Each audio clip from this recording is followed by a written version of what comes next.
HeroQuest. Deep inside another dimension, face battling barbarians and evil magic on a quest for adventure in a maze of monsters. In the basement rolling dice, I'm a wizard.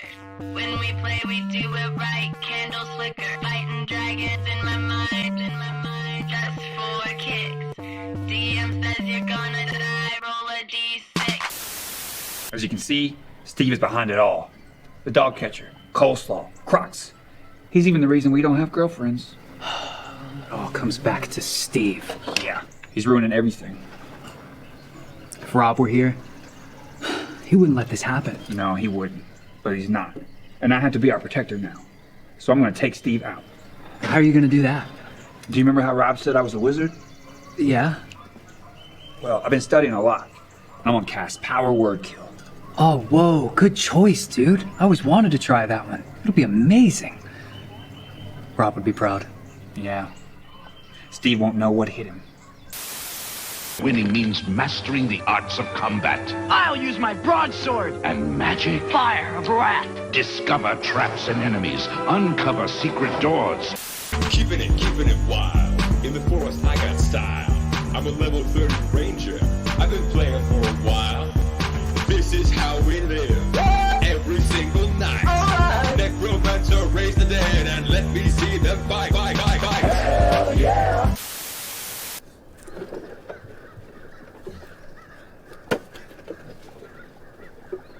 Alright, are you ready? Oh, I'm ready.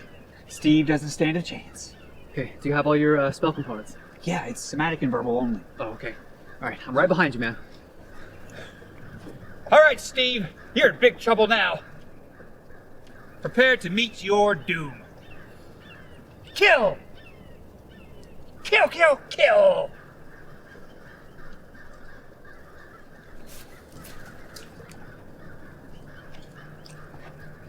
What happened? I don't know. Wait, just walk away. Yeah. Once you get into it, you'll never be the same. HeroQuest.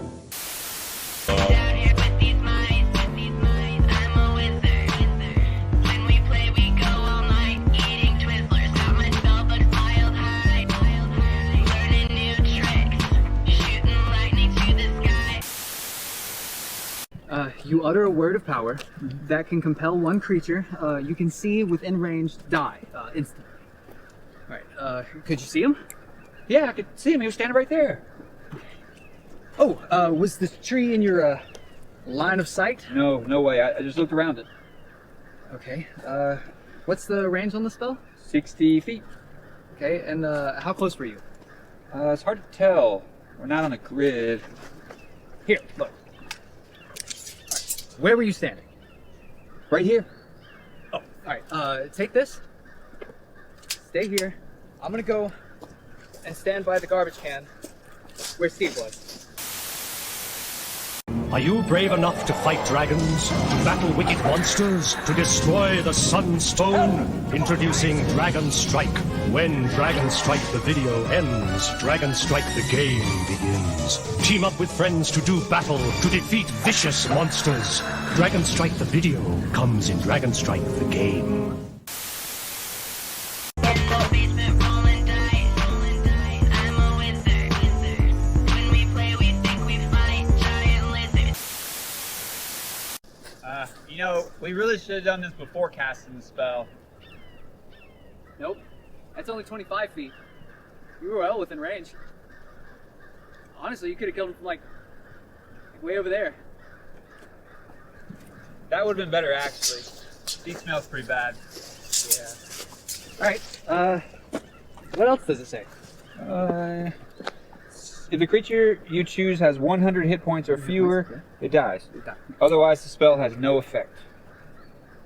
So, By Father Dagon! Steve has more than 100 hit points! no way! We'd have to hit him with a battle axe like 25 times to kill him! No wonder it didn't work. Steve, rat bastard.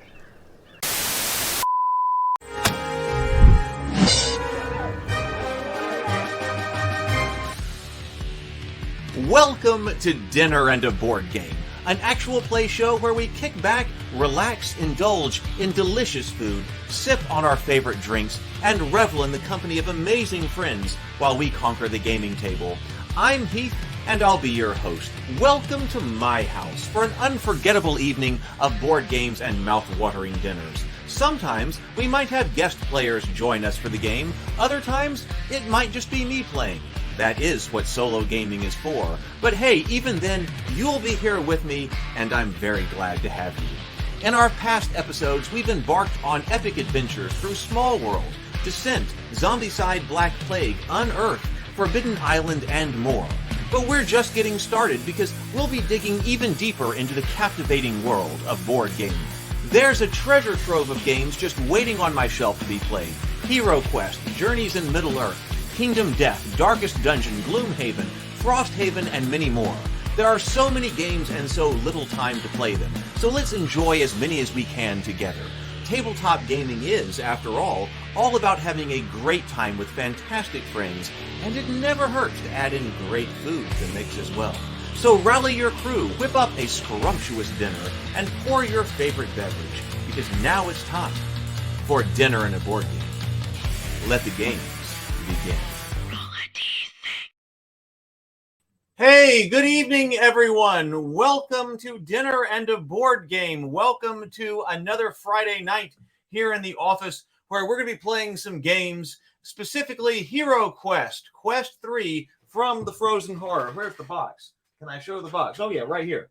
So we are playing HeroQuest, Frozen Horror, Quest 3 right here. This is another solo quest. I'm playing the Barbarian, and these last two quests have been extremely rough. So we're going to see what happens here. I hope it doesn't get more difficult because that's going to be rough. But it is so great to have you tonight. Let's see who we have here. Let's see. Andrew is here. Good evening. Brett is here, or James is here. Brett is also here. James and then Brett. Let's see. Sable Phoenix is here. Welcome, as well as Tomocrat. It is so good to see everybody. Tonight, we're going to continue working with our ice dice because I was unhappy the last time we were working on the ice dice.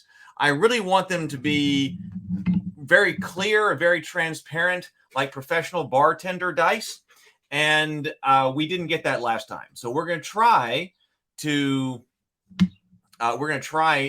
come up with a better formula for making crystal clear ice dice for our games and for our parties. So we're continuing with the ice dice, trying to improve them this time. That's what we're going to be doing tonight. Oh, it's Clownfish TV? I didn't know. Somebody's got hamburgers. It's one of the YouTube sounds, so that doesn't surprise me it's reused. Tomocrat, hamburgers, excellent.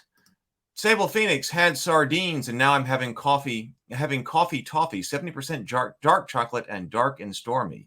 Oh, very interesting tonight. Let's see. Zero the Blade is here as well. Also, S. Becker, wonderful. Good to see everybody. Thank you so much for coming in. Okay, so I've got some different things to say tonight. Where are my notes? I had some notes going here. Let's see. Here they are. Okay, so I was going to say that if you are enjoying tonight, rather than doing, I put also this down in the scroll down at the bottom. If you're enjoying the everything that's going on tonight and you're thinking about sending a super chat or something like that, consider sending a channel membership gift instead. Consider gifting channel memberships to people so they will also have those. I'm going to send out a free Goodnight Sword to people who are channel members. Goodnight Sword, that's my, Goodnight Sword is my children's book that's going to be launching on Kickstarter on Tuesday. I didn't get quite as much done as I wanted to get done today on stuff related to it, but we're basically ready. So Tuesday, Dinner and a Board, Goodnight Sword is coming out. It's got digital and hardback books, and if you are a channel member, I'm going to send out a digital copy to you very soon. So if you gift channel memberships, you'll also be gifting Goodnight Sword. Goodnight Sword. I mean, if you're here and you're watching HeroQuest and you've got children who you want to be involved in fantasy and medieval style storytelling, I mean, don't you want them to be reading Goodnight Sword? Of course, it's a takeoff of Goodnight Moon, but do you want them reading Goodnight Moon or Goodnight Sword? So Goodnight Sword is Goodnight Sword is where it's at. So channel members will get a free copy, a free digital copy. So let me see. I did screw up. I screwed up. So if you are looking for the link to this Kickstarter, I was sending out the wrong link. So I'm going to send out the correct link right here. The Goodnight Sword Kickstarter is right here. And if you want to check out, I'm a believer in the no surprises style Kickstarter. So if you want to go directly to the Goodnight Sword page preview, if you want to see what's actually on the page, here is the link right here. So that will allow you to go and check out everything that's on the page. All of it. It's $25 for a hardback book, but you can check out everything on the page. I'm a believer in the no surprises type of Kickstarters. So you know exactly what's coming and what's going to be there. So check that out. If there are questions, though, you can let me know, and then I can fix them before the campaign actually goes live. So let's see here. What else are people saying? Sable Phoenix says, oh, and I finally figured out how to enable memberships on this profile, which means I figured out how to get my custom avatar too. Excellent, excellent, wonderful. So that's what's going on that side. Those are the new links. If you click the link to the general page, you can then click Notify Me. If you click the other Notify Me, it's not going to work. I screwed up, and I'm glad I figured that out last Wednesday and had to move everything over to a new project. I can go into details on it later. It just has to do with the way Kickstarter operates behind the scenes. It's just one of its things. Glad I caught it. There is no dinner and a board game tomorrow. Not dinner and a board game. No morning grind tomorrow. No morning grind tomorrow. I'm going to be gone. I've got a funeral to go to tomorrow, so there will be no morning grind tomorrow. I will try to post something to remind everybody about that tomorrow, but there will be no morning grind tomorrow. Now, I have also been thinking about the continuation of the dinner and a board game show right here, and the best way to go about doing this, because like I said, we have been going through the Frozen Horror right here. And the reason that I first started to go through the Frozen Horror was because the first 3 quests are solo quests. And I'm a big fan of, getting the feel of the games right. I want to feel the games. And so I was trying to just play the Barbarian. But there are several other quests after this 3rd quest. This is the 3rd quest. Now, on this channel, you can watch the other dinner and a board game shows. And they are all great, and especially when I've been trying to go through these solo quests of the Barbarian.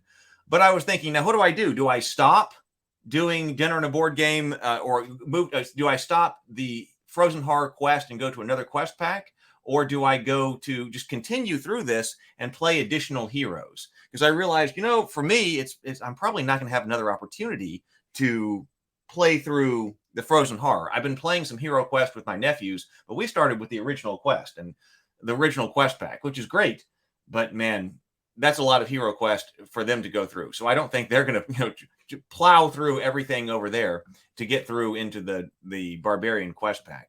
So I'm thinking about, I want to feel the game with my tongue. So I'm thinking that maybe I should, in order to experience everything, I should just continue with this quest pack and play the other heroes. I'm going to put out a poll here for everybody. Would you like to see the rest of the Frozen Horror quest pack played?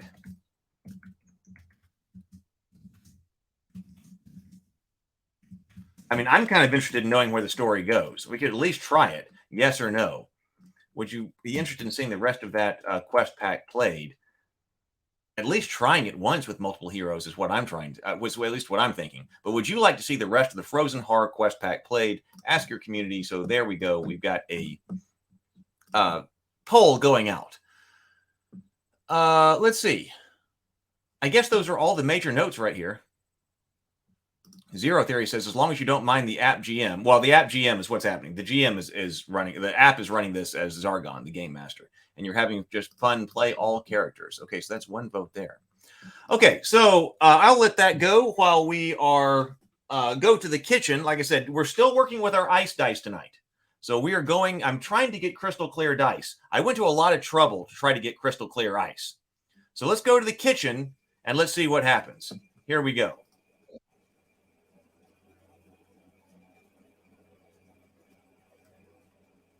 Let's see. Here we go.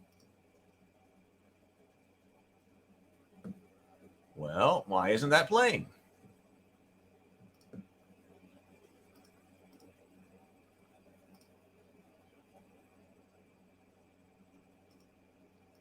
Let's just try adding the whole thing in again.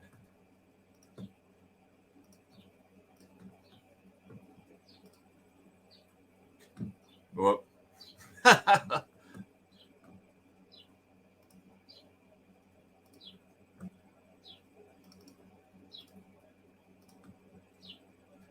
Here we go. All right. Welcome back to my video series on these ice dice molds. In the previous video, we practiced pouring them and getting ice out of the molds, but I really want to be able to make crystal clear ice dice if I can. So let's dive in and try out a couple of different techniques and see if we can get some clear dice. But I was looking up online and I was trying to figure out how do you actually get clear ice. And well, it seems like it's actually a lot of trouble. I don't know if you've ever looked up clear dice on YouTube and tried to figure out the instructions. But this is one way you can do it, and so I'm going to try it out here. I've never tried this before. What you do is you take a cooler that will fit in your freezer rather, and this is all that I've got. I was looking for a smaller one. You know, some of them have like are using like the lunchbox size. This one's clearly larger, but it does fit in my freezer. Whoa! And then you fill it up with water. Because the idea here is that I'm going to put this in my freezer, and I'm just going to freeze the top, like certain amount of the top of the ice, and then that top of the ice is going to be clear, and you can use that as perfectly clear ice for bartending. But what I'm going to try to do is then remelt that, and then use that for making my ice dice. So this is a lot of trouble to go through, but we will see if it works. I'm curious. And when you think about it, with just trying to freeze the top, that does make sense, because if you've ever been out to a pond or a creek or a lake when it's been freezing and you've got a bit of frozen water on top of the lake or the pond, and you know that pond and that lake has all kinds of dirt in it and everything like that, but when you pull out those sheets that have been frozen on top, they're perfectly clear. And that makes sense, because when the top freezes, it's expelling all of the impurities, and those are going down deeper into the water. That's what happens in the pond. That's what's supposed to be happening with this. All right, that should be plenty, I would guess. I don't know, I've never done this before. All right, so I'm gonna go set this in my freezer. So now what we have is that cooler, and you can see its purpose was to keep some of the ice or some of the water unfrozen and just to freeze what is on top. That's the purpose of the cooler. And so I got this sheet of ice right here. Well, and take a look at that.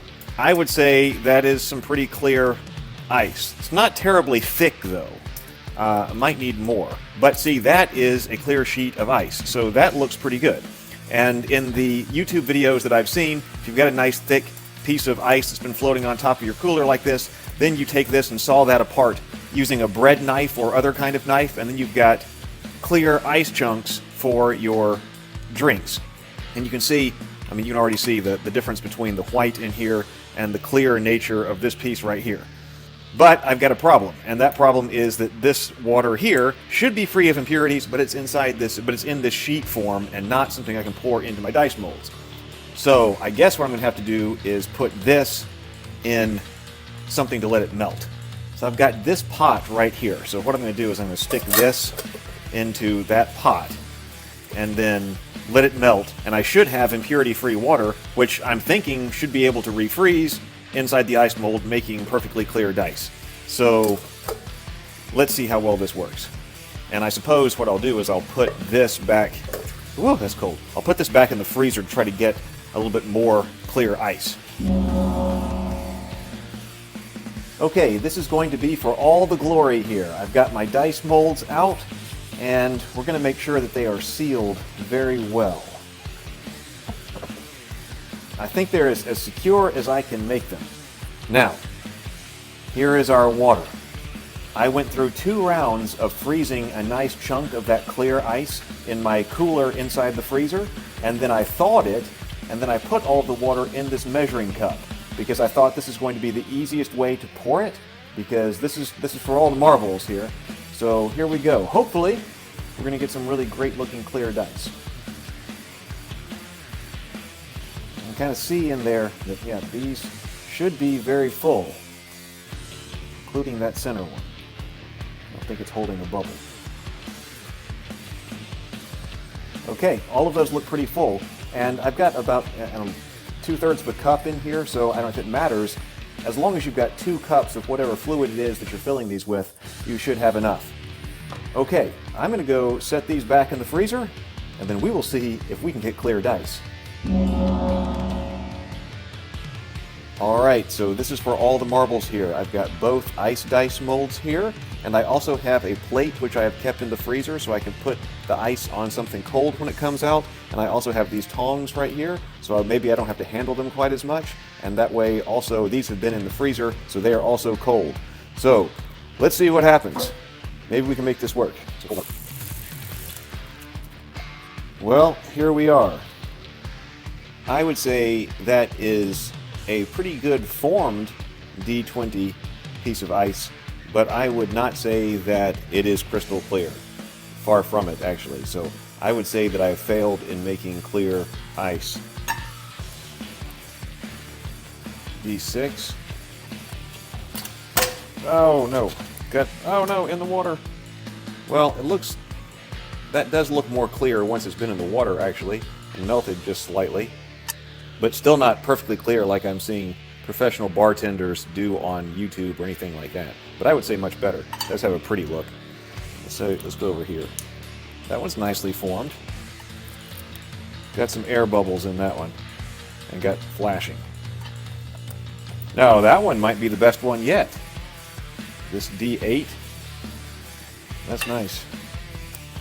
Well, and that's a good D% right there. I like that.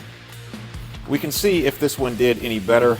I kind of doubt it. This one, I thought I was ready to pull these out, but then I realized that they weren't frozen yet. They hadn't been enough time. And so I opened this one slightly prematurely.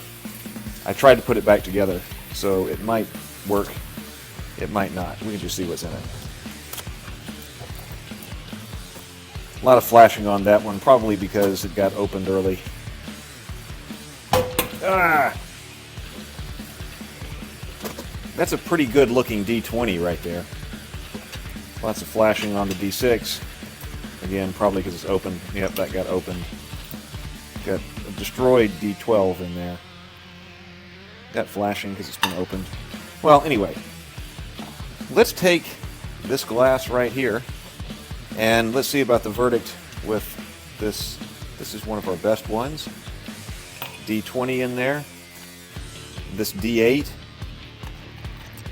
How about this D4 right here? So they look a little frosted right there, but I want to know what happens when I pour some drink in there, because that's going to be the real test, right? So I got this just specifically to test this with. Well, they look prettier and clearer now. Clearer, not professional bartender clear, but I would say better. And they look pretty neat. The numbers melt off pretty quickly. The numbers aren't engraved very deeply anyway, and so they go. But I would definitely say that in there I've got recognizable dice shapes, so I think that's pretty cool. Let's see how it tastes. I would say it tastes pretty good. I don't like to be defeated, so I'm going to try one more time here to get really nice, crystal clear ice dice out of these molds. I've cleaned them out really well, I've snapped down all the lids tight, and we know how to do a really good pour to fill the molds. So what I did is I went to the grocery store and I got distilled water. So I figure, I want this to be easy. And of course, doing the freezing your own clear ice in the freezer was not easy when you got to go through all the process of trying to unthaw it and get back to pure water to try to get clear dice. So I said, well, hey, wait a minute, can I just buy some distilled water? And yes, I can. This costs $2 at the grocery store.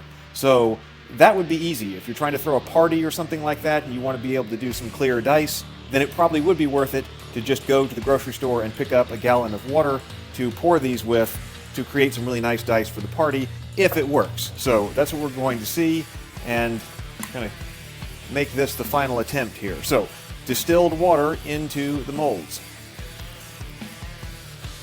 That one looks full. That one does too. See the water coming out the tops here. I think we got that one full. And that one too. All right, I'm going to take these and I'm going to put them in the freezer. And let's see if we can finally get this working just like we want it to. All right, here are the two molds that kind of look the best. This one has some kind of weird deformation here, and this one I think may have gotten accidentally turned in the freezer. But these two look like the best molds that were cast, so I'm going to put all of my hope in these to get really good looking, clear ice dice. Well, perfect? No, I wouldn't say perfect, but I would say pretty good. Like, look at that. Now, we also found out that these look better when they're in some liquid, and so we're going to put them in some liquid here in just a second. I do see, first, it looks like this one kind of cracked or something, and it doesn't look like they're perfectly free of impurities, but wow, compared to what we were doing last time, especially with much better dice shapes, looks like much better dice clarity. Let's go with this one. All right. Got a little bit of bubble in the D4, but I'm saying pretty good. So now time for the real test. I've got a glass right here because we know they kind of frost a little bit even when they're clear.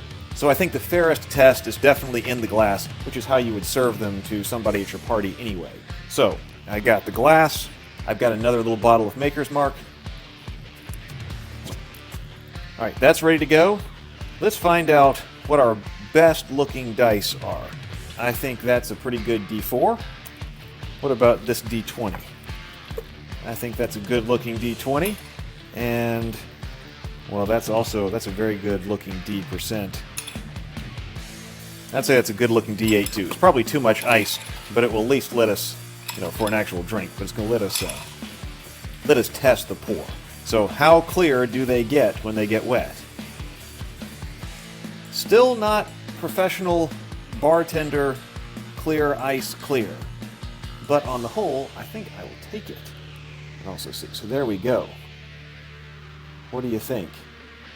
There are our ice dice. Once again, the numbers melt off really fast. So numbers really aren't a significant thing. What matters is the shape of the dice and that people notice. So what's my final verdict on the ice dice? Well, I think they're neat. I definitely think they're a novelty, and I think they could be a really neat idea for some special drinks at a gaming night. I think probably picking up the distilled water is worth it. It's certainly the easier way to do it, especially if it's just for a gaming night anyway. Pick up some distilled water. It may work much better than your tap water, especially depending on exactly what the quality of your tap water is. Do some practice pours, though, first, as I did, and really get the technique of pouring the molds down. And then I would say they're a really neat novelty and fun thing possibly to have for the gaming night. With the distilled dice and getting your pour down right, really it doesn't take that much time to prepare them. So, you just take a few minutes, pour them and put them in the freezer. They are rather large though. The stack of 4 molds that I have took up a lot of freezer space. So I'm not sure if they'd be effective for everyday use for me because I need the freezer space. But certainly for a party, if you take a few minutes to pour some up with distilled water, and then you might even go ahead and demold them and put them in a bag or something and then put them back in the freezer like a Ziploc bag before the party starts. I think that would be fun. People would enjoy using it. All right. So there we go. That was a lot of effort to try to figure out what's going on with those dice, and I still did not get them crystal clear. I think that Sable Phoenix is right here. It says that Sable Phoenix, I was watching the comments as they went by. Sable Phoenix says molds like this will never make totally clear dice. So those dice molds are from Spider-Mind Games. That company that makes those is Spider-Mind Games. They're ice dice. If you look them up, you can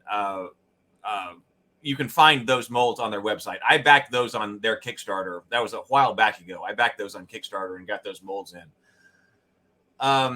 But you're right. So I was talking to them about this because they had seen my efforts in trying to make the crystal clear dice, crystal clear ice, and they said they want that as well. And they're working on that from a technology front. So it does seem like something like Sable Phoenix says you have to directionally freeze it so the gas is pushed out of the ice. Because if it is issues of impurity, I mean, I did anything reasonable to fix that. Maybe not perfectly, but I did reasonable effort to try to get impurity out of the dice.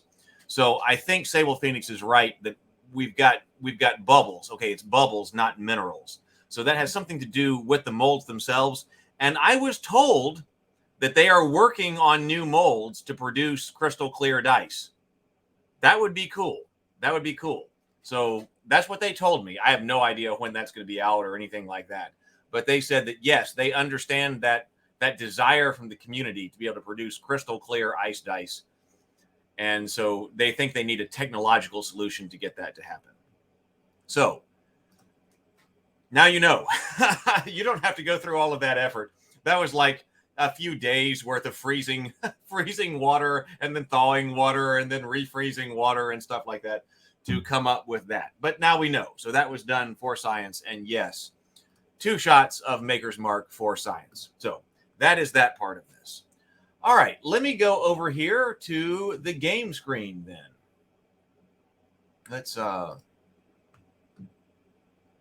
over here to the camera. Here we go. All right. Let's get the game underway. So we are going to be playing, like I said, The Rescue, which is Quest 3. I have no idea what that's about. But here we go. I'm going to I'll put up this banner right here. All right. So let's take a look. Where's my camera? I decided I didn't need the giant box because we never, aside from the very beginning, we never used the major overhead camera anyway. So here is what our situation is. You can see the amount of body points that I lost throughout this entire thing. I am wielding a longsword, which gives me 3 melee, and I can't forget that allows me to attack diagonally. So I can attack diagonally with the longsword, but really what has allowed me to be victorious in both of these previous games is the crossbow. I have a crossbow as well, which I found in the first quest. That gives me an attack of 3 to anything that I can see. And really, as you can see, if you've watched the previous quests, being able to stay out of range and attack from ranged has been key to survival. So I don't know how you would do this if you didn't have the crossbow. So that's been very important. I do have a battle axe, but which gives me an attack strength of 4, but I'm not using that because I'm using the longsword in melee with a shimmering shield. I've got a mail armor, gives me a defense of 3, plus a shimmering shield, which gives me a defense of 4. And having a high defense has saved me in major ways. So this is the shimmering shield, and the mail armor gives me a defense of 4, and then I have a melee of 3. So I'm going to take that. So I've got 8 hit points up. I did have 1 potion left from the previous quest, and that is this, the Potion of Magic Resistance. So I didn't use this last quest. This is probably going to come in handy. It says the potion in the small blue bottle negates the effect of any damage-causing spell cast on you. Drink it when the spell is cast, and you may ignore the effects of the spell. This works only for the hero drinking the potion. This potion may be used only once. So if I'm in a situation where a spell is cast on me, I do have a Potion of Magic Resistance. I had 245 gold coins, and I was trying to think about what exactly is it that I should buy with that, if anything. The potions have been so useful, and so I decided to go ahead and spend 200 gold on a potion of Icy Strength. It seems kind of expensive to me. But I went ahead and bought it. These were the other potions that were available. Now, actually, I couldn't buy them because the Potion of Battle Rage is 400 gold coins. So there was no buying a Potion of Battle Rage. The Potion of Rejuvenation seems to me outrageous in cost. That's a 500 gold coin potion. And it says, the hero who drinks this bright yellow liquid regains up to 6 lost body points. Roll 1 red die to see how many body points the hero gets back. So that's a healing potion, 1d6. It could be only 1 hit point, but it's costing 500 gold coins. Like, I don't know why I would buy that. The Barbarian, even though I was looking for potions that would allow me to bring more hit points into the dungeon, I was looking for that, but that one is more than I could pay. It seems like if it were at least a solid 4 or something like that, I would take it. But that seems rough. The Potion of Frostskin is 300. Only the Barbarian is affected by this slushy drink. It enables the Barbarian to roll 2 extra combat die when defending against attacks. So that's like a heroic brew potion. I think I had something very similar to like that I found last quest. As soon as there are no monsters in the Barbarian's line of sight, this potion effect wears off. So this one at least can endure from round to round, which is different from the potion that I had. But it was 300. I couldn't buy it. Battle Rage. It grants the hero, grants the Barbarian 2 attacks per turn as long as there are monsters in the line of sight. That one's pretty reasonable, but again, 400 gold coins. These things are expensive. So I got this Potion of Icy Strength. It says this bubbling orange mixture grants the Barbarian superhuman strength for 1 turn. After the Barbarian drinks this potion, their next attack causes twice as many body points of damage as are rolled on the combat dice. No other hero can use this potion.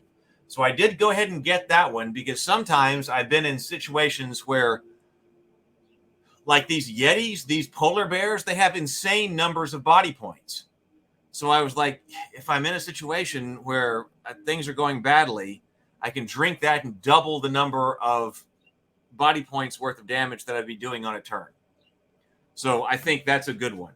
So it was expensive. It was still 200. I mean, I still feel like that was expensive. So that took almost all my gold. I got 45 gold pieces left. But I went ahead and took it because I figured, what's the point in just having gold pieces sitting, in my pouch? I already have a good melee attack and a good defense. So I'm going to take the potion. So that's what I did. So that's where we're sitting right now. S. Becker says, if you're not going to use it, you can sell your axe for half the cost. I could do that. I was also thinking that if I'm going to be playing with some other heroes next game, I should give my axe to another hero. Like maybe the dwarf. We will see. So yeah, I haven't sold that yet. All right, so the rescue. Here we go. Now, I was told that sometimes you guys can't hear the voice, so I will read it out. The rescue. The minions of the frozen horror have captured Gothar, the barbarian tribe's great elder. He has been taken to an evil dread stronghold near Ice Mountain. Gothar has great wisdom, but he is old and frail. He cannot survive long in the cruel hands of the creatures of dread. Your final solo test is to enter the stronghold, find Gothar, and bring him out safely. Begin on the spiral stairway and return to it at the end of your quest. All right.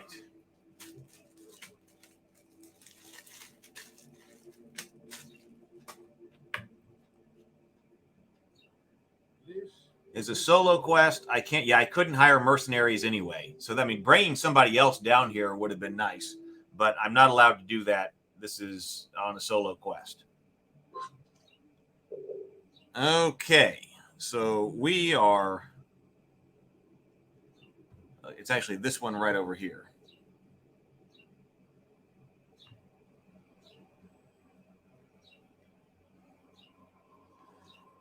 So spiral staircase there, and then a standard door here, and I'm here.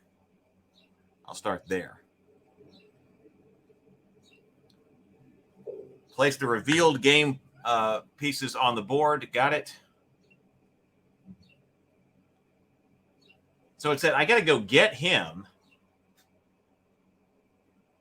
I got to bring him out? Is that what I've got to do? Bring the elder out? Okay, so it says you must enter the stronghold and bring Gothar to safety. Gothar to safety. Okay. To complete the quest, escort Gothar to the stairway. Okay, so that's what I got to do.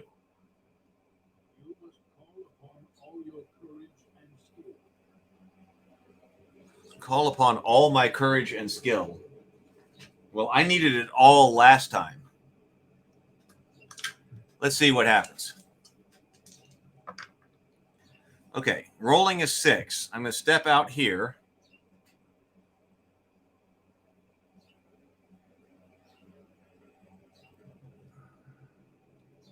Search for traps.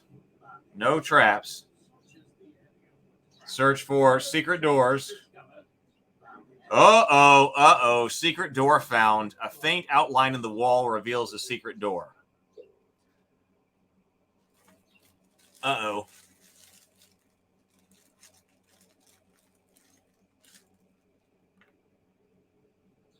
So it's right there. I kind of feel drawn to the secret door. Oh, let me go over here. I forgot to take down my poll because I was going to say end poll. So at the moment, what is the poll going on here? Yeah, secret door right up front.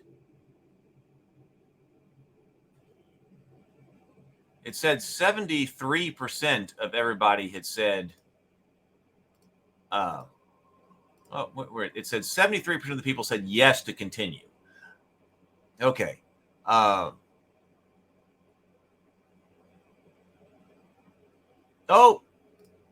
Hey, James Bacon. I just saw that James Bacon has now been a member for 2 months. He just put out his 2-month. I think I missed that over here. But James Bacon, 2 months. Make sure to support the Kickstarter. Yes, I'm really looking. I want to do so. I've got so many things to create and so many things to bring out. So starting with support of the Good Night Sword Kickstarter is going to be a big part of that. Thank you so much, James. Okay, no, here we go. So 70% said yes, continue with this. Okay, so next Friday we'll continue. If I don't like playing all 4 heroes, then I won't continue. But next Friday we'll continue with Frozen Horror, and I'll be playing all 4 heroes. I'm not going to. Last time, when there was an obvious dangerous choice and a non-dangerous choice, Sable Phoenix said that I should be prepared for people to be sending me to the dangerous choice. But I can't really do that because I've got to play extremely conservatively in this whole quest because these are extremely difficult quests. So if I always take the most dangerous choice, I'm going to die. So I will occasionally put out polls for people. Please don't vote if you know the map. If you know the map, please don't vote. But on the other hand, it'll be situations where it's just one direction or another. If there's danger involved, I'm going to have to take the least amount of danger in order to survive. Because as you've seen, it is extremely easy to die. Okay. Should I search for treasure? I think I should, because in the past, the reasons that I have been able to succeed is because of some potions that I found. So I brought some potions in here.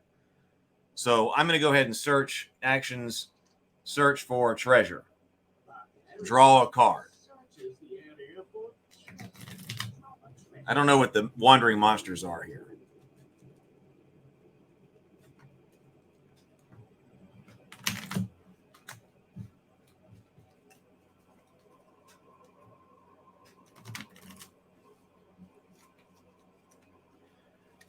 All right, and then some cuts.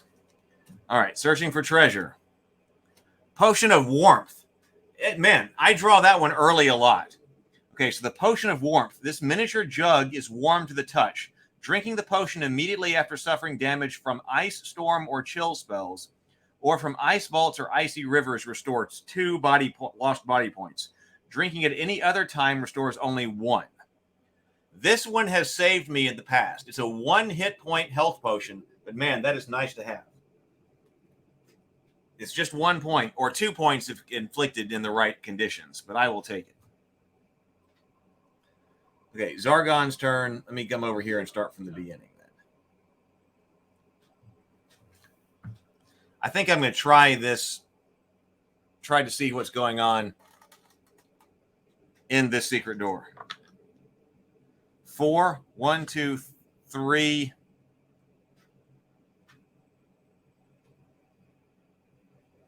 Open the secret door. Looks like we've got, I believe that's a cupboard sitting over here. I'm running out of space. Okay, so here we go. I don't want my camera to fall off my table. Okay, so right there. And then also another door right here. Oh, that's a Yeti. James, didn't you ask? Yep. James, isn't a Yeti involved? Yeah, okay, so a Yeti is already involved. I put the camera on top of the cards.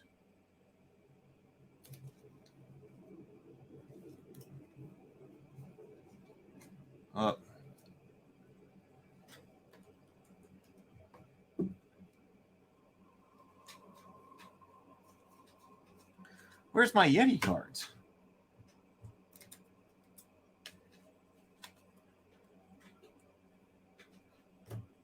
I had all those cards out so we could see what they were.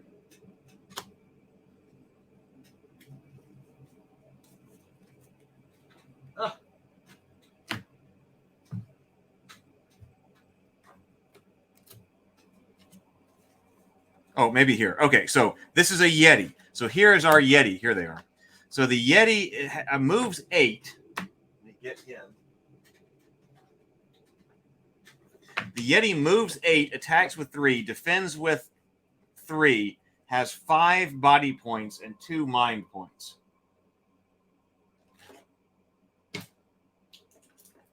All right. Yeti right there.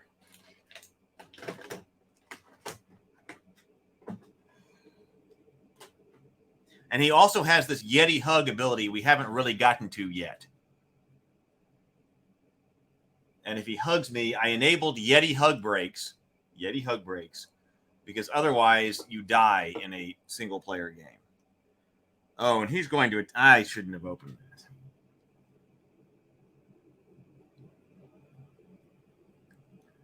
Well, I could use this potion. Because I can back up 1. He's going to get to me. Oh, man, there is no room to run. Last time I was successful because I was able to run.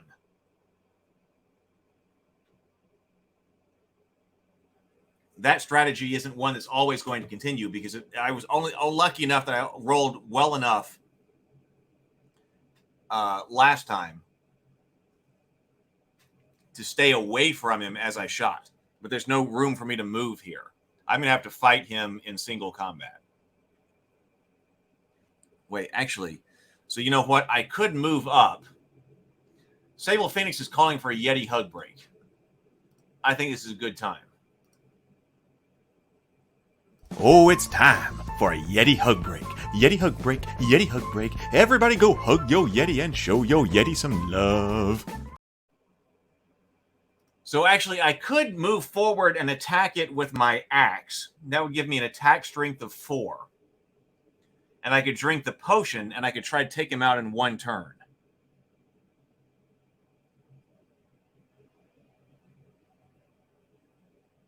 The last time I played, I was losing body parts fast. Like 3 rooms into it, and I was already losing a significant number of body points.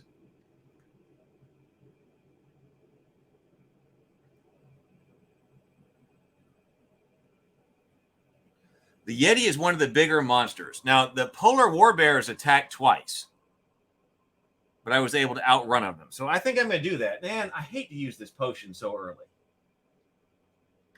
I'm going to walk up and I'm going to attack with my axe. And I'm going to attack and cause twice as many body points of damage as are rolled on the combat dice. I need this to be a big roll. In order for this to be worth it, it's got to kill him in the very first round.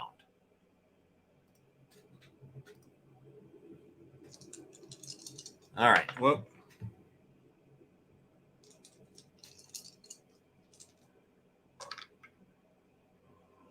oh my God. I've got 2 skulls. So that's not going to be enough to kill him. And I used my 200-point potion. So I've got 2 potions. I've got 2 hits on him, but he rolls for 3. but there's no defense. So he's going to get to attack, but he took 4 points of damage. So he's not dead.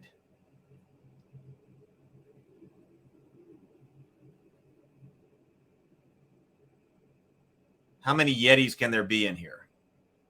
Total party kill at the start of the quest. That's what I don't want. There's only me. Okay. So Zargon's... Oh, wait. So I moved up there. Now Zargon's turn.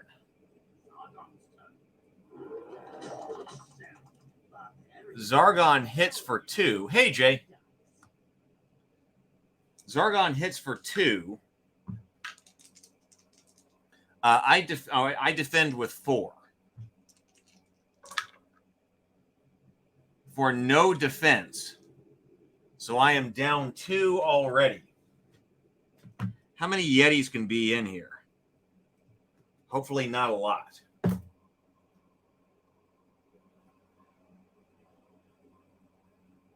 Oh, wait. Well, it doesn't matter.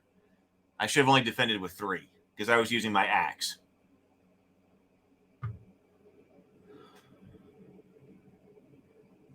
Hero's turn.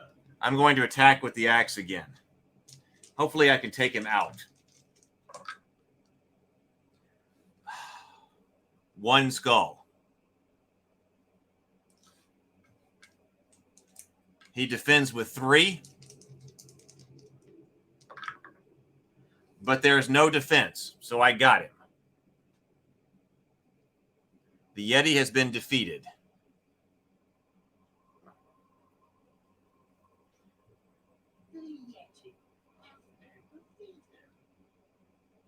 That's going to be some kind of land speed for the fastest Yeti?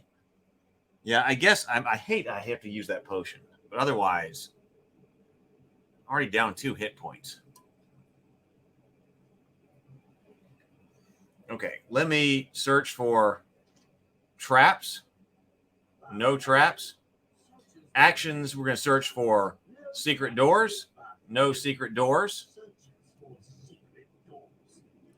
Let's also go ahead and search for treasure. To the deck.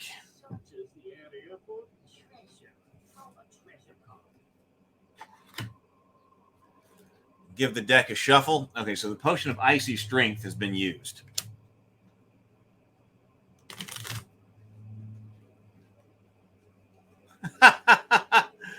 Andrew says, one man's Yeti hug break is another man's abominable snowman snuggle.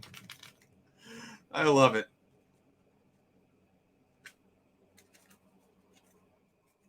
All right, so here we go. Searching for treasure. Jewels. You find a small wooden box. It's simple looking and very old. Within, you discover it is lined with velvet and contains very small jewels worth 50 gold coins. Record the money on your sheet. Do not return this card to the bottom of the deck. Okay, so now I have 95 gold coins.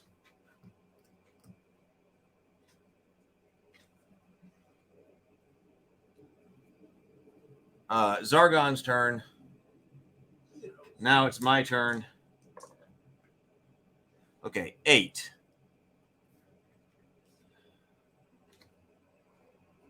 One, two, 3, 4, 5, 6, 7, 8. Okay, I'm going to go through up into this room over here. Joel asks, what are my current body parts? My current body parts are 6. I got 6 body parts left. So here,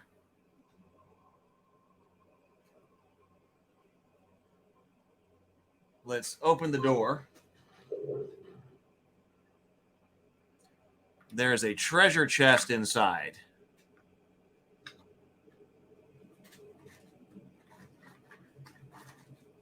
A treasure chest and another door. So the door is here. And a treasure chest is right there. You know, it seems like I made all of the wrong navigational decisions last game. Maybe that won't happen this time. Oh, nothing else, though.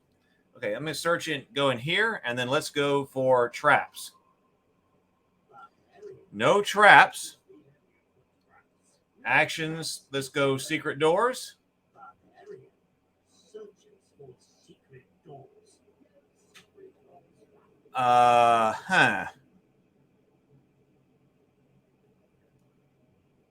Well, let's search for treasure. Maybe there's something good in there. So I said, I took all of the wrong turns last time, and I didn't get, like, I exposed the treasure I should have at the time that I did.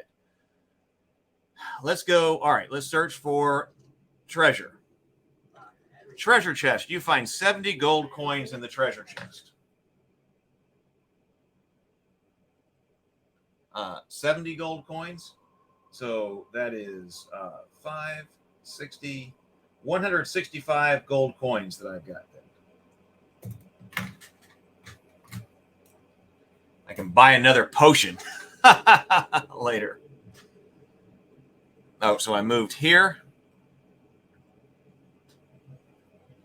I've got this door over here. So I guess I'm going to go through that door. But I'm going to send it to Zargon's turn and then roll fresh.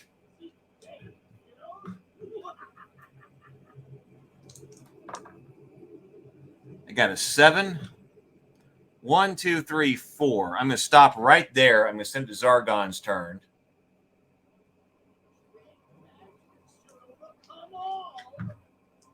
See what kind of roll I get. Okay, a 7. That should give me plenty of room to explore this right here. Oh, well, so I was right here.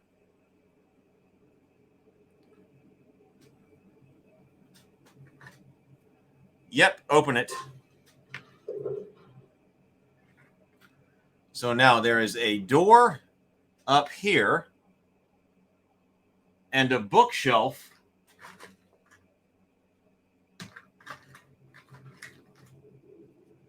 the bookshelf right here. And what kind of monsters? Oh, we got orcs and goblins. And a lot of them.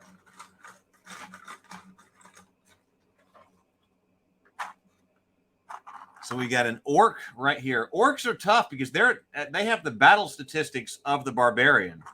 Not the same hit points, of course, just 1 hit point. But orcs can hit hard. They can hit like the barbarian.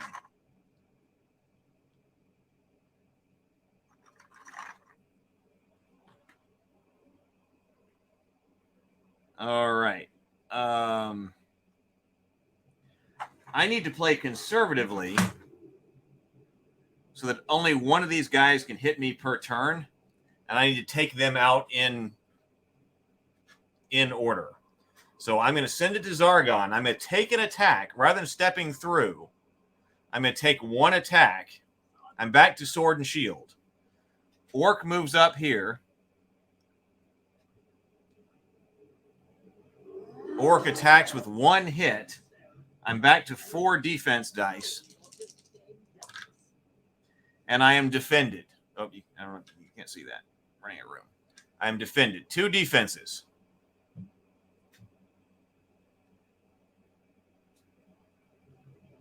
Okay, this goblin moves over here. That orc moves there. Okay. My turn. 3 against Mr. Orc in front of me. 1 hit on the orc. That's a lot of defenses I rolled. It is a lot of greenskins, Jay. So the orc defends with 2. Hopefully I've already rolled my black shields. 2 skulls on the behalf of the orc. So the orc is out of here.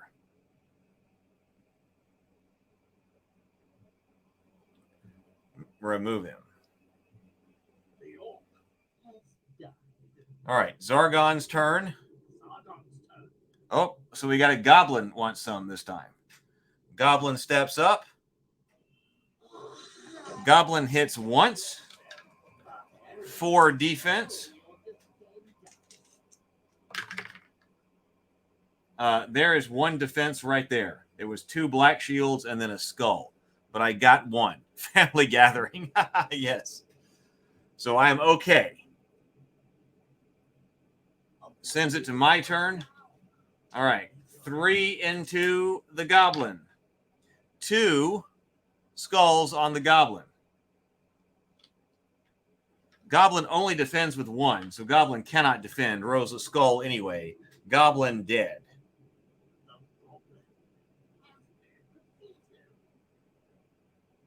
Zargon's turn. All right, so this goblin is dead. This goblin moves up.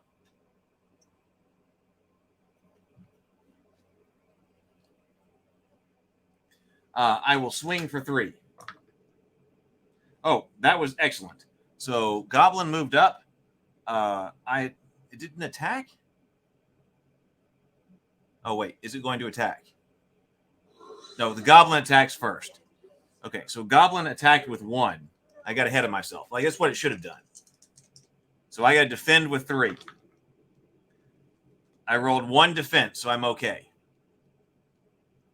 Now I attack that goblin, and I rolled 3 hits on the goblin. So the goblin is out of here.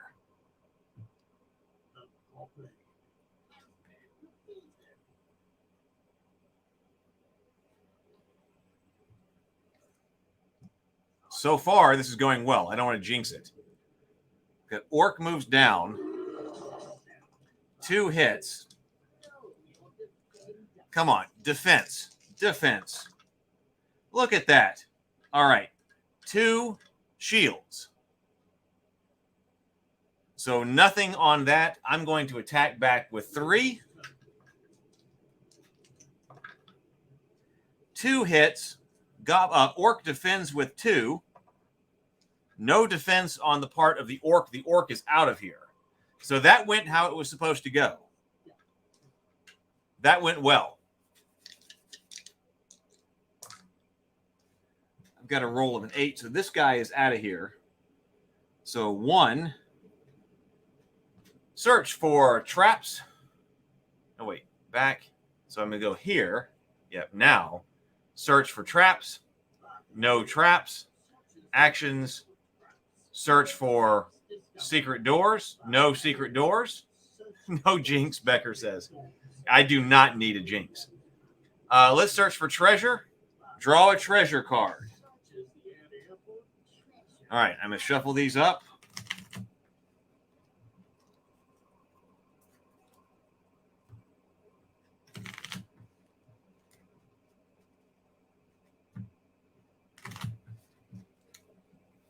Let's give 3 cuts. 1, 2, 3. There we go. All right, here we go. Treasure. Gold. Amidst old rags, tattered fur robes, and soiled blankets, you find a collection of 15 gold coins. Record the money in your sheet. Do not return this card to the deck, so it goes over there.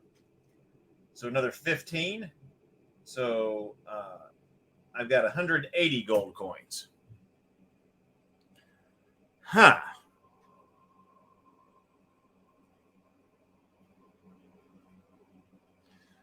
I tell you what. So do I continue exploring in this direction, going up through this door up here, or do I go back and try to figure out what's in the green room? So do I go up to the corridor, or do I go to the green room, the hall? Let's say going up here to the hall or to the green room. Let's put that out. Where do I go?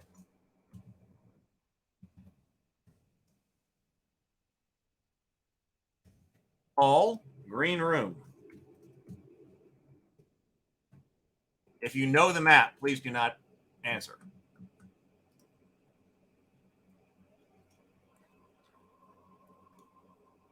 I'm looking for the Barbarian Elder.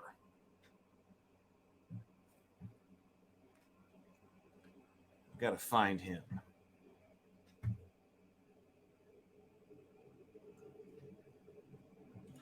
What are you all thinking?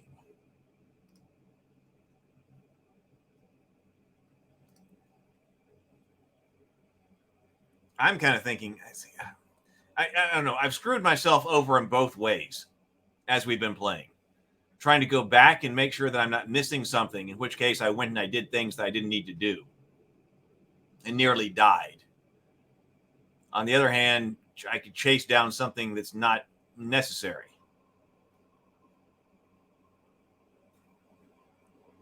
So I'm so close to the green room, part of me wants to go ahead and go through it. Oh, we're not having votes here.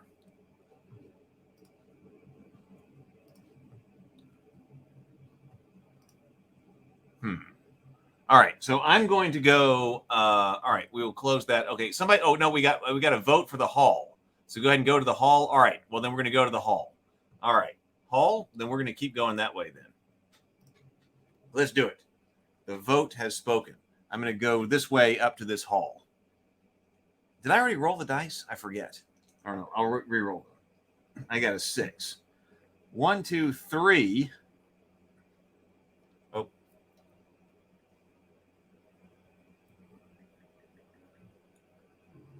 One, two, three. Yes. Okay, so we got a stone wall right here. So the corridor is sealed right there.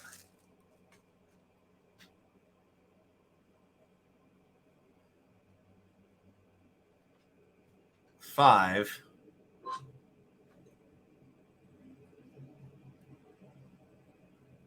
Six. Huh.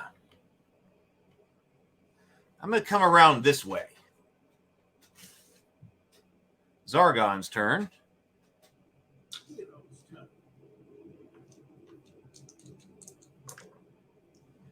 I've got an 8.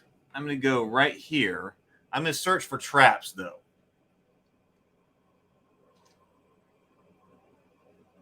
Okay, I don't see any traps. Now, that doesn't mean there aren't wandering monster traps, because I have fallen into those before. Wandering monster traps I can't find. Okay, I got an 8. 1, 2, 3, 4. Okay, I got a door. Move some cards. Move this way.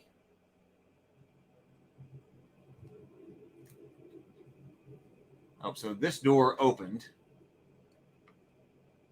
I have another door here, and at the moment I am standing here. 5,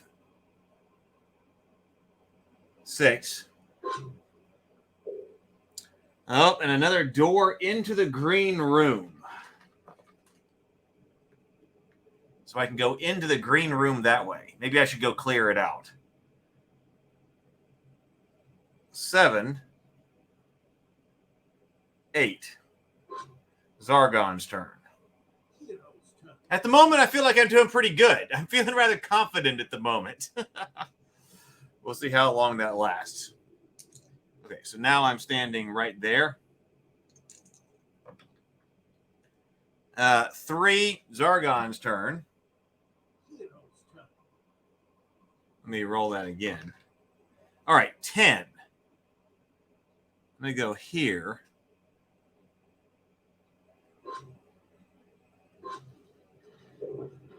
Oh, the weapons rack. One of my favorite pieces as a kid. So we've got the weapons rack here. Maybe it's got some good treasure. Oh, we got an abomination and a goblin. But for me, because I'm classic, this is the femur. So we've got a femur and a goblin. Femur right there. Goblin right here.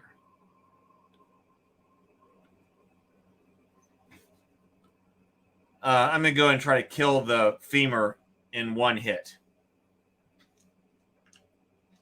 So the femur, let me get its stats here. Oh, on the board.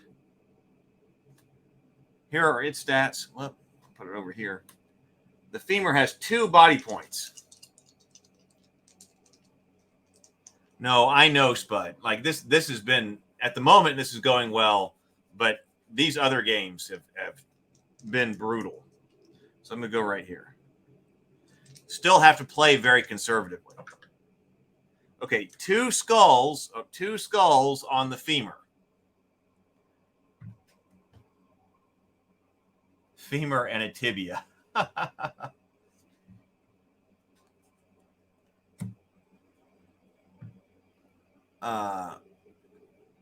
Okay, so the femur defends with 3. Only 1 defense, so the femur takes 1 hit. Zargon's turn, so I'm going to take 2 attacks this round. Femur hits with 1, defending with 4. Let me try it. Let me bring the camera this way, see a little bit more. There we go. I defend with 4. Plenty. 2 shields.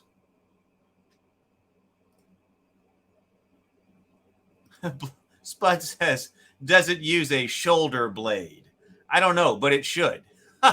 Hey, White Rabbit. Good to see you. Welcome, welcome. Late is no problem, as long as you're here for the party. Okay, so I defended against the femur. Goblin moves to make an attack. Hits with 1. I have no defense against that, so I take 1 point of damage. I am down to 5 body parts. The goblin got me. Wait, what? You would pronounce that femur? We've always pronounced that femur. I don't know that I've ever heard anybody else pronounce it other than me. But F-I-M-I-R, yeah, F-I-M-I-R. You would pronounce that femur? Sable Phoenix always keeps it straight on pronunciation. I've always said femur. Don't get cocky. Hey, that would be a great clip to have. Han Solo saying, "Don't get cocky." All right, so we're going to go to the femur right here. 2 hits on the femur. Femur defends with 3. No defense on the part of the femur.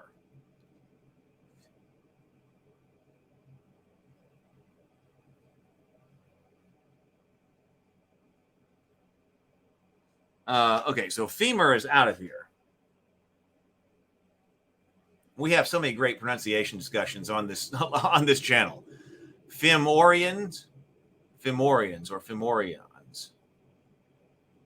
Now, in there, I would say Femorians. Okay, so this guy is out of here. So I'm going to suffer an attack. Miss. No, they always hit.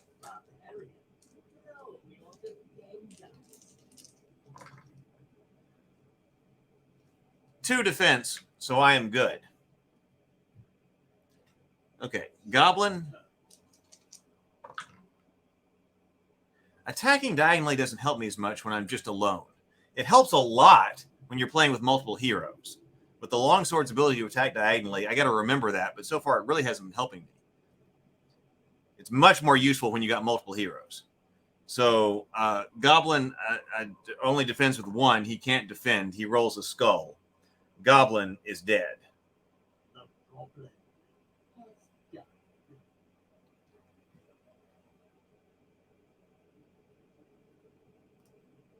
The Femir. The Femir were Irish, Gaelic Irish giants. And you pronounce that Femir? But Spud says, I prefer Heath's pronunciation. It's more menacing, bone-chilling even. Exactly. I don't know. Femur, I don't know if I can change the pronunciation of that either way. Because the femur has been the pronunciation of that probably ever since we opened this box up on the very Christmas in which it was released. Femir.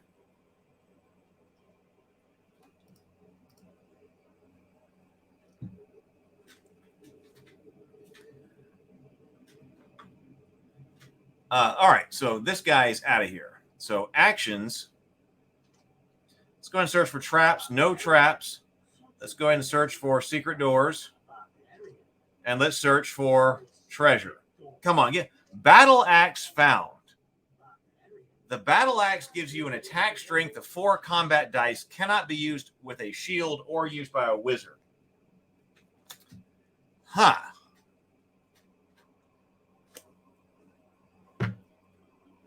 So that gives me another battle axe. So I have 2 battle axes. So I'm going to be since we're going to play with additional heroes next Friday, I've got another battle axe to distribute. I've got to figure out like what their strength should be, because supposedly, and I do not know how this is possible, but people have said, oh, or the game itself says, if you have an inexperienced barbarian, then play through the solo quests. So I was kind of expecting the solo quest for you to have no stuff, but then the other characters having more stuff starting on quest 4. But I don't know how that's possible. I started with a battle axe with my barbarian and some mail armor, and it was all I could do to survive. So I got to figure out how to outfit all of the other characters. But at least I've got 2 battle axes and a shield. I'll distribute my gear.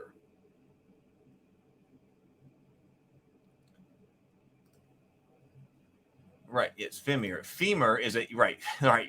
Femur is a human leg bone, right? But that's also to me part of the humor. It's the humerus. Spud says I've also heard it pronounced femur. Femur is the Galish giant. So Joel also says when I was young, we also pronounced it like femur, the leg bone. See you later, Brett. Good to see you. Hopefully, when you come back and watching on replay, I will have won. We have another vote for always having pronounced it as femur. Okay, so, all right. I guess I just have... So going this way then, I've got this door over here. Yeah, right. The humerus is hilarious. There should be a humerus in here.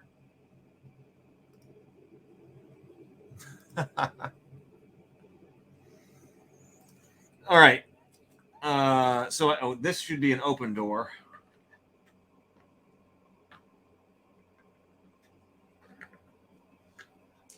So I do have another battle axe.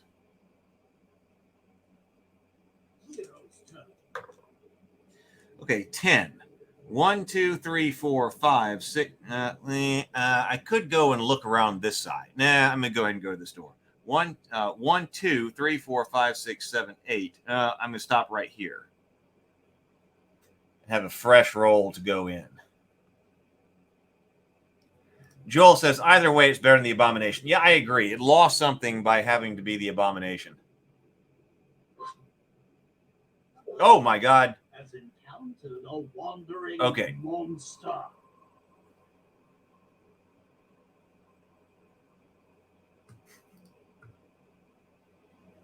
I suppose the femur or femur or whatever it is a Games Workshop thing. So that's why they couldn't name it that. James says if it's a Nordic name, the vowels always sound the same. Femur. The M is actually on the second syllable. Femur. I mean, I could see that. Okay, so I stepped on a wandering monster trap, which I am not able to search for. I got an orc here. So look like the wandering monster is 2 orcs. This is not good. It's these wandering monster traps that are killer because they've got 2 rounds to attack. So they attack immediately.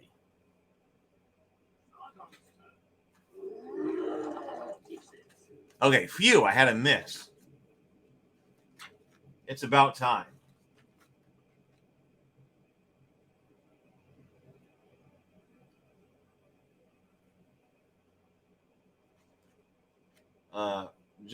Just checking.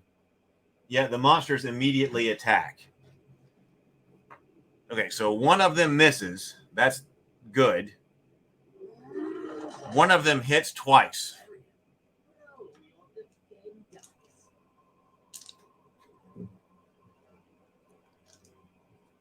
All right, I got hit with 2 skulls. I got 1 shield on that one. So I am now down to 4. but I got to send it back to them.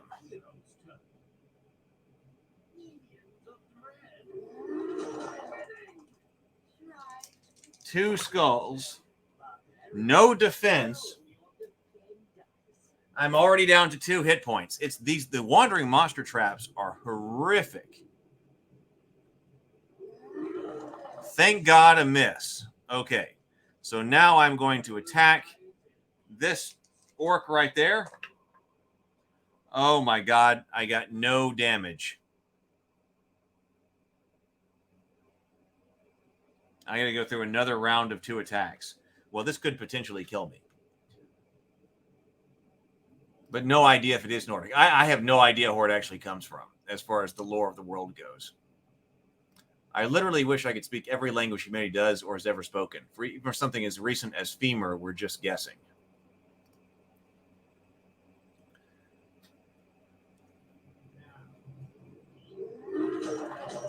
Two hits.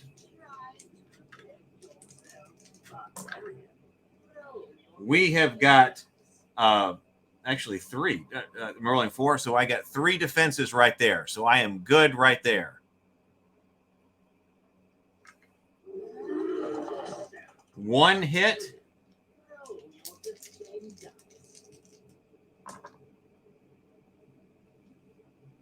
Also good. 3 shields. So that's good, but I really need to take out this orc this turn. Okay, 1. Orc defends with 2. Orc defends. Oh, this is not good. Does Molineer rhyme with anything? I don't know.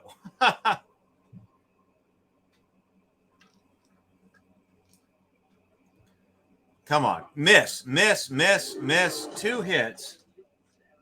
This is why so many defense dice are so important.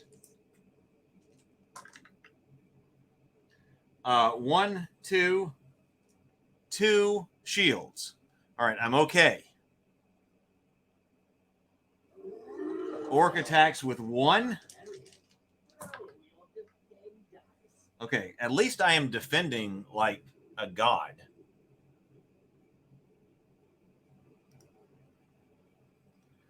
Okay.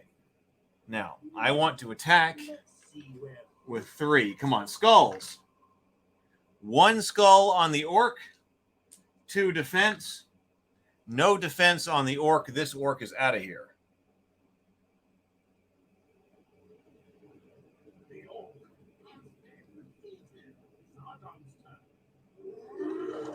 One hit.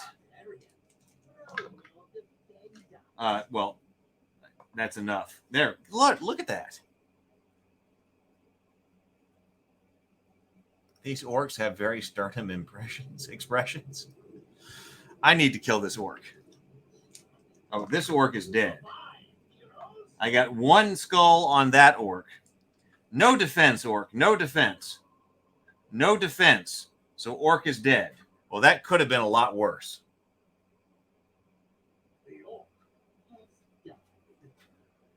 Zargon's turn.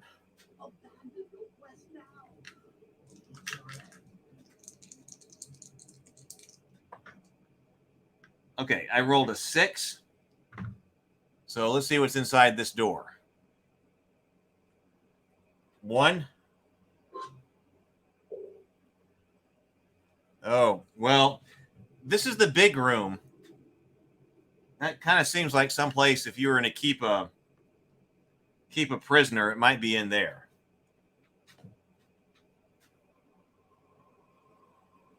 Maybe I should go into that room.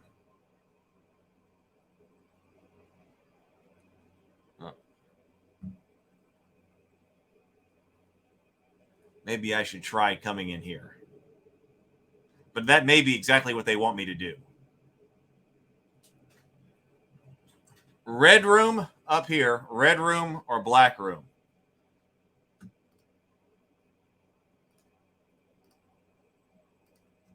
Red room or black room?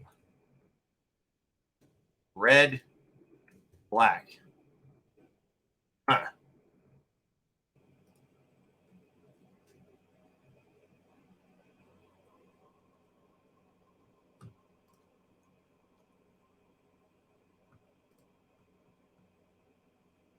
I can't tell whether going into the center room is a trap or not.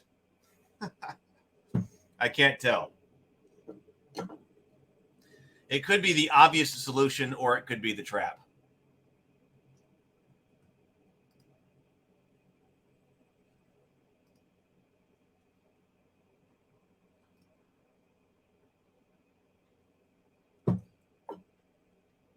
I'll pour it. I got a little bit more drink here. All right, let's see what people are saying. So, yeah, got to be quick. So we got the poll here. So red is 75%. So go ahead and go north. Okay, that's the direction I was going. Okay, so let's do that. Oh, what was my roll? I think it was an 8, I think. So let's go north into red then. All right, so let me move the camera back. So I'm going to be going into this room right here. Come on. There we go. Focus. There we go. We're going here. I want to open that door. Oh, the sarcophagus.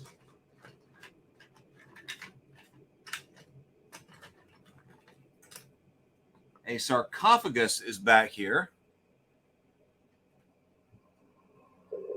Ah, 2 skeletons. We got some bony Tonys in here. More bone jokes coming up. We got bony Tonys right here. And then also back here, it's our mummy. Okay, this is another one of those situations where I only need to be attacked once. I don't need to move in there and get attacked 3 times. Playing conservatively here. So there we go. Anything else? Nope. Zargon's turn. I'm going to take 1 attack. Miss me. Miss me. Nope, 1 hit.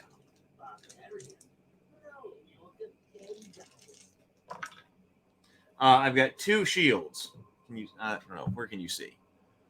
Running out of place to put the dice tray. I got 2 shields right here. So I defended that. So this skeleton moves over here. Mummy goes down by 1. Okay, I attack skeleton. 1 hit on the skeleton. 2 defenses from the skeleton. No defense, all skulls. Skeleton out of here.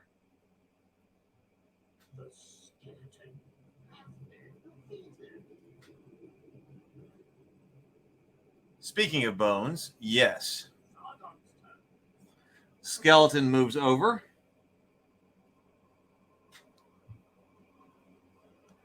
Miss. He misses. Excellent. All right, so now I attack with 3. Oh, yeah, you're right. I forgot about that. See, that's what I'm forgetting about the longsword. In that situation, the longsword would have allowed me to attack diagonally. That's exactly the situation I'm supposed to be looking for. Thank you, S. Becker. I'm forgetting that I can attack diagonally. So I could have hit one of those skeletons.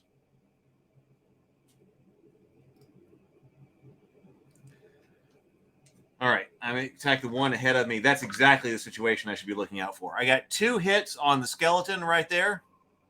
Skeleton defends with nothing, just white shields. Skeleton is out of here.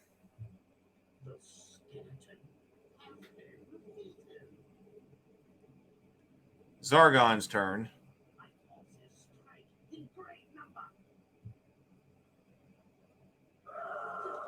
One hit.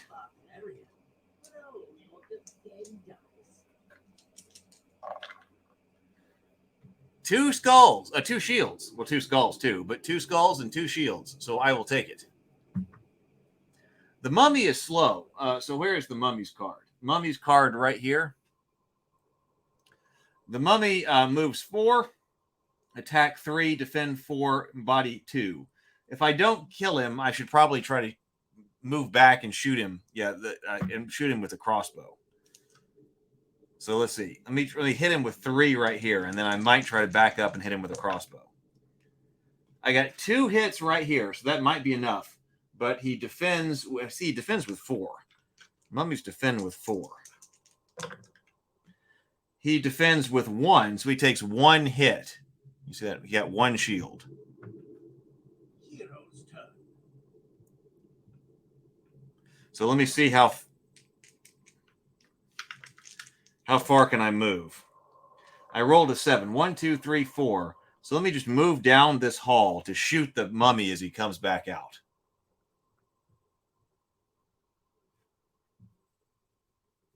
Okay, so actually I need to move down here. Zargon's turn. Sargon's turn. Mummy comes out after me. I shoot Mummy with crossbow. Hero's turn. Nothing. I got nothing. So let me just turn the corner. 6. Well, I don't know what's down there. 1, 2, 3, 4. I could go down here. Well, let me go here. 1, 2, 3. Barbarian. Oh my God, I have sprung a spear trap. Roll 1 attack die. A shield. I rolled a white shield. You dodge and quickly avoid the spear. That might have ended my turn. I think that ended my turn. That's okay. So there's nothing else that I'm seeing down there. I'm not seeing anything down here as well. I'm actually standing right there. Okay, Zargon's turn. Prepare for some dread. Prepare Let me shoot to him. meet the unknown.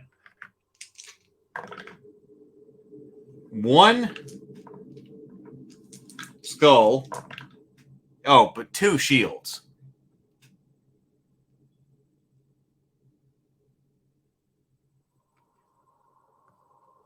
All right. So what's my roll? I'm going to run into all kinds of traps as I run around the hallway. I got a roll of an 11. 1, 2, 3, 4. He's going to go 1, 2, 3, 4. Now, if I go here, 1, 2, 3, 4, I can still shoot him from right there. Move the camera down.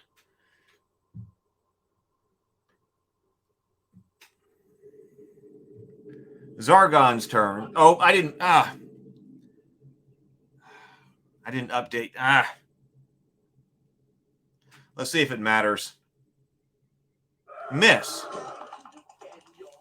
All right, I got to roll for 4. Okay, I ended up defending. I ended up with 2 defenses. So I'll just stay where I am as far as the app is concerned.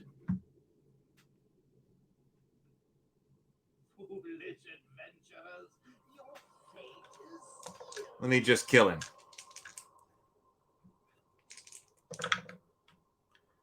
3 skulls. We got 4 defense here. No defense that time. Mummy is out of here.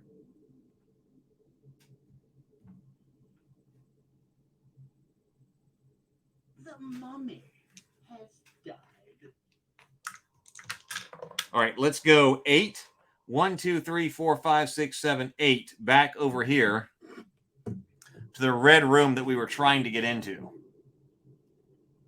There might be something good in here.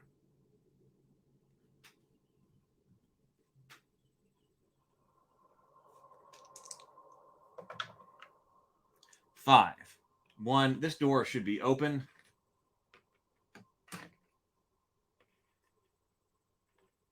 2. Oh, I need to update the app. Barbarian triggers a trap. The floor gives way. Okay, so I have screwed this up twice now. So I actually moved over here and I hit a pit trap. So I take 1 body point of damage as I fall into a pit trap over here. I got to be more careful moving around. I was not supposed to step on that space. So I take 1 body point of damage, which means I'm down to 1 body point. I'm down to 1 body point already. All right, Zargon's turn. Abandon your quest now, or meet your end.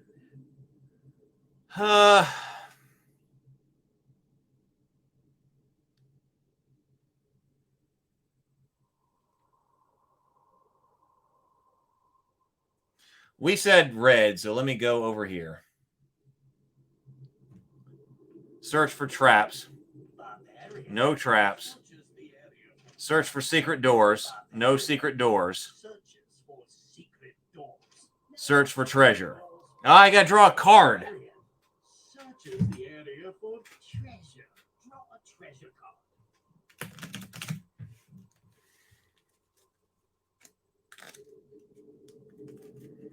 I need something good. Shuffle the deck.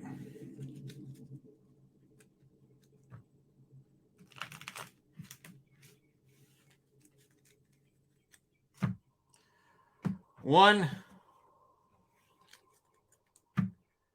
two, three cuts. All right, here we go. Gem. I really need a potion of healing. Okay, tucked into the toe of an old boot, you find a small gem worth 35 golds. Return the money. Record the money in your sheet. Do not return this to the deck. So 35. So 215 GP I now have. I was really hoping that would be better than that. So I was standing right there. Now I've got that center room.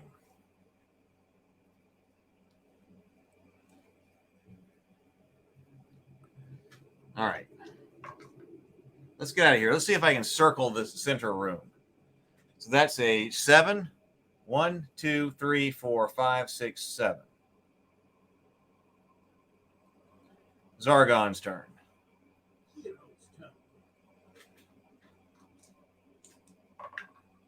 Three. 1, 2, 3. Zargon's turn.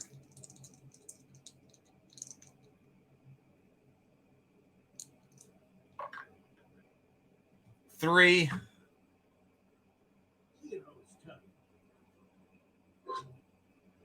Oh, okay. We do have a door down here.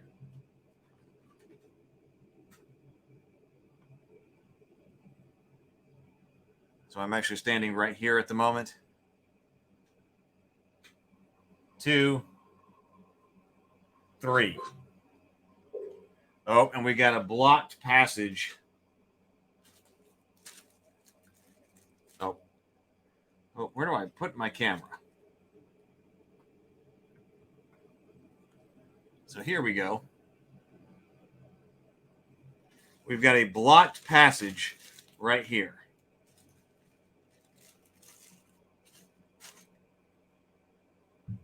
This is another one of those quests that spread out all over the place. James says, I don't think that drawing for treasure, I like that drawing for treasure is capable of producing monsters. Like, where are they hiding? In the corner? Well, it says wandering monster. So I always figured that they were wandering down the hallway or something like that.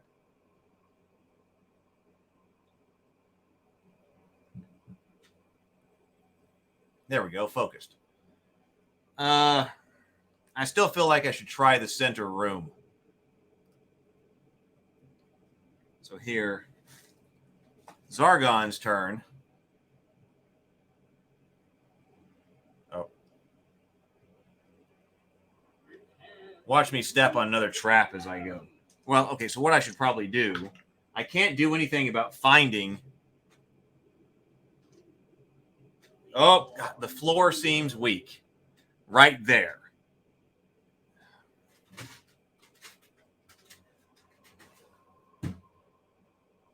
That doesn't mean there's not a wandering monster trap. So that right there, we'll use the 9mm round again. So to mark that. So, all right. So that's where the floor seems weak. I'm going to have to jump it.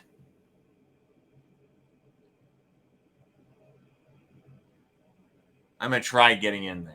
So that was 8. So 1, 2, 3, 4. I'm going to send it to Zargon's turn.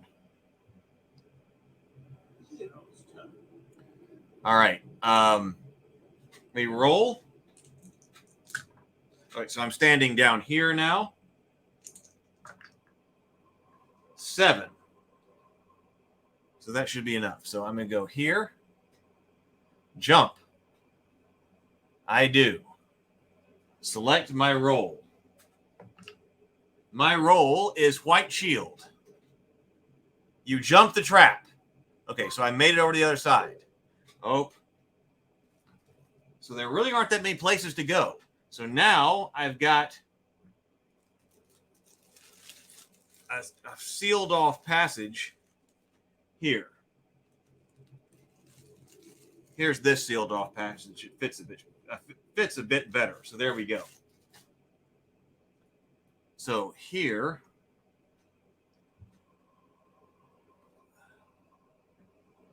there,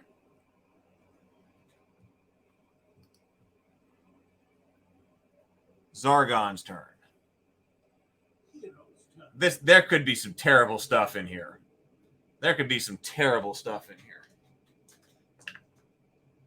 Okay, I got 11, so I've got plenty of movement points to go in. 1, open this door.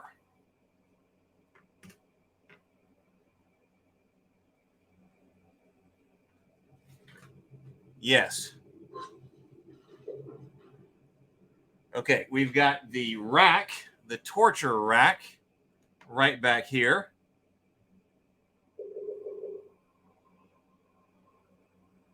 Oh my God. Okay, we got 3 orcs and 2 chaos warriors. I believe that's what that is. So 3 orcs. 1, 2, 3. This could be it for me. I don't know if I can survive this number of attacks. Chaos warrior. Chaos warrior and chaos warrior. Here and here. I've got to stay out and away from them.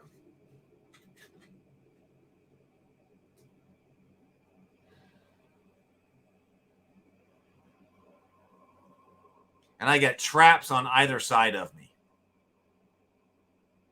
Okay, I'm going to try to shoot this orc right in front of me with a crossbow. Let's try to bring down 1 orc with a crossbow. 2 skulls on the orc right in front of me. Orc defends with 2. 1 defense, which is not enough. So that orc right there. Oh, free Gothar. Gothar struggles against 2 dread warriors who effortlessly bind him to the rack.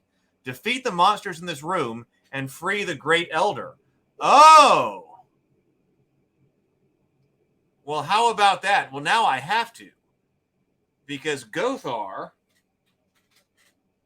Let me find a good miniature for him.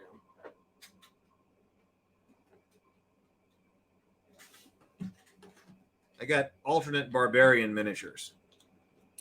How about the female barbarian miniature? That will work. So Gothar is standing like right there. I had a feeling that it was the center was significant. It just felt like where you would hold somebody. Okay, so I shot this orc, and this orc is dead.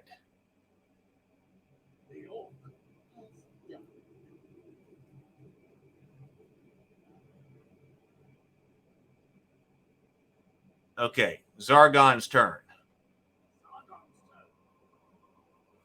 So this orc is dead. Whoop. That orc is dead. This orc moves here.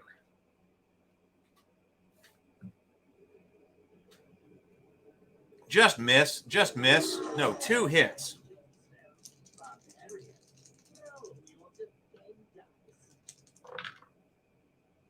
All right, we got 2 shields. So I'm okay this round. Orc moves up behind him. Chaos warrior moves over here. Other chaos warrior moves over here. Okay.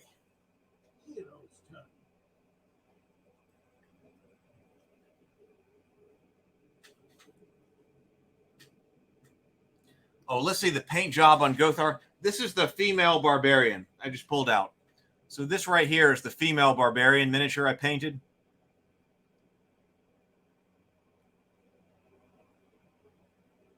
Just painted with speed paints, the Army Painter speed paints. Yeah, the old school Chaos Warriors are my favorite. So this is one of the Chaos Warriors that I painted most recently, because I wanted to give them each a different like color scheme. So I painted some of his. Each one of them has a different color theme. This one's the purple one, so he's got some purple plates, and then he's got a purple tint to the rest of his armor. This one is actually Chaos Warrior from the original set that my uncle painted, and we always painted Chaos Warriors in a bunch of different.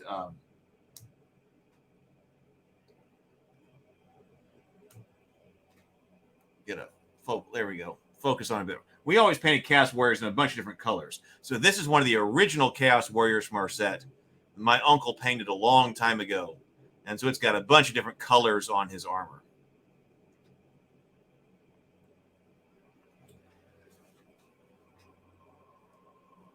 Okay. Let me try to kill this guy in front of me. Orc.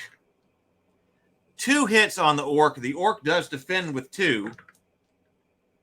Orc defends with 1. Orc is dead.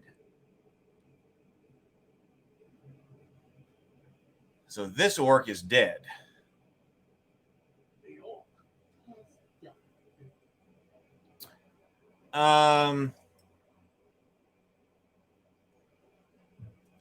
It would be nice to be able to shoot some of these guys.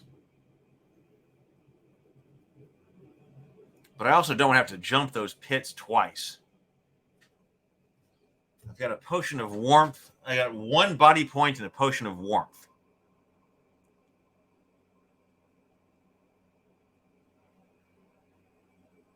I think I'm going to stand.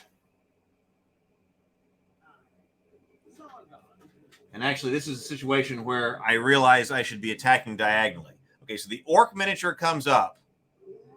The Orc hits for 2. Let me defend this. Let me defend this.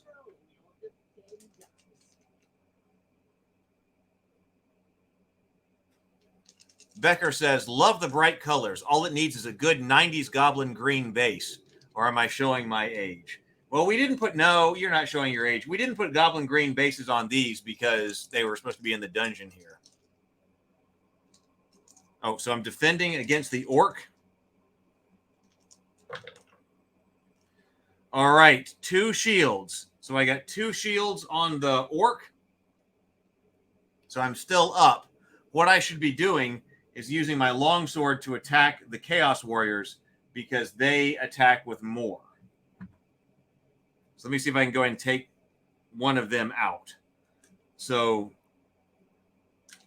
I'm going to roll 3 with the longsword against this one right here. Chaos Warriors have, here's our stats on the Chaos Warrior. Chaos Warriors have 3 body points.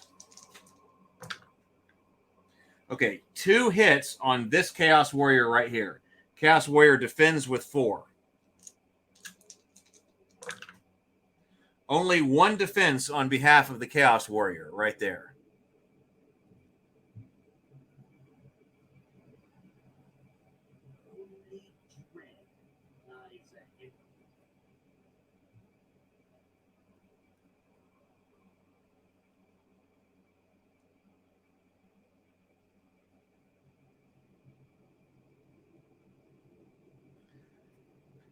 This is really not good. I'm going to have to jump those pits again.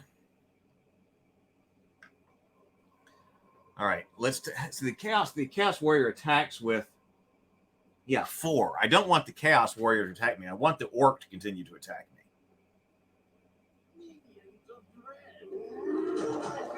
Ooh. All right, 2 again. Am I going to get another 2? I have got 1. All right. So that means that I am dead, but I can immediately drink my potion of warmth and get back to 1. That's not when I wanted to drink that potion. This potion, again, is saving me again.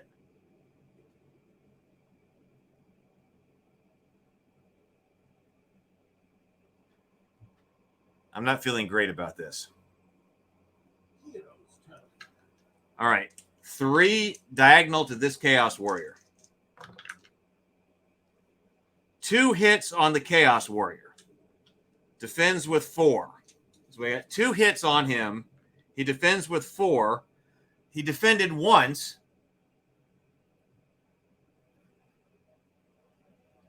I need a miss from this orc. I need a miss from this orc.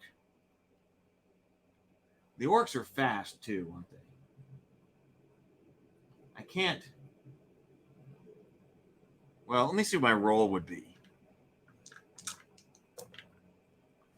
My roll would be 4. 1, 2, 3, 4. It's not enough to get away from him. All right, so I got to stand. 2. All right, 4 defense dice.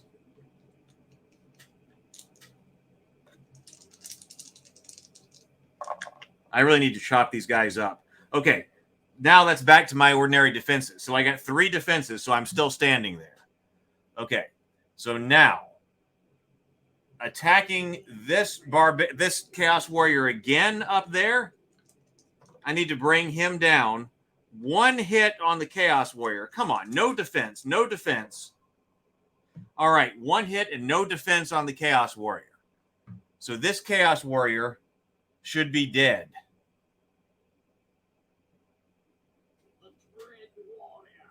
I have a feeling that if Zargon were being played by an actual player, they would not allow me to attack the Chaos Warriors diagonally like that. So that's one of the things that the app is allowing me to do.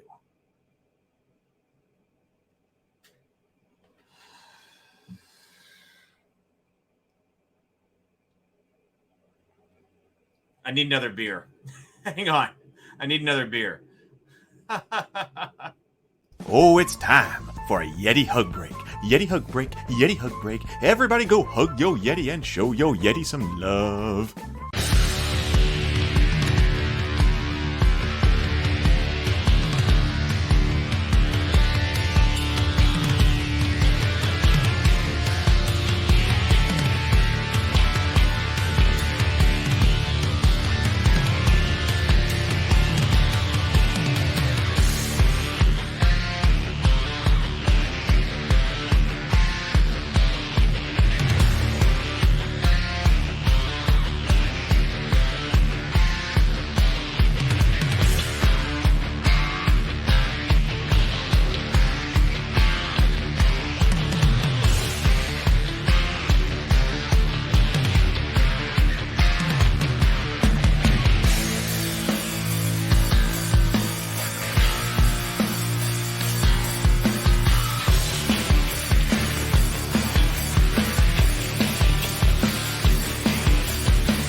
Drink. What are people thinking? Yeah,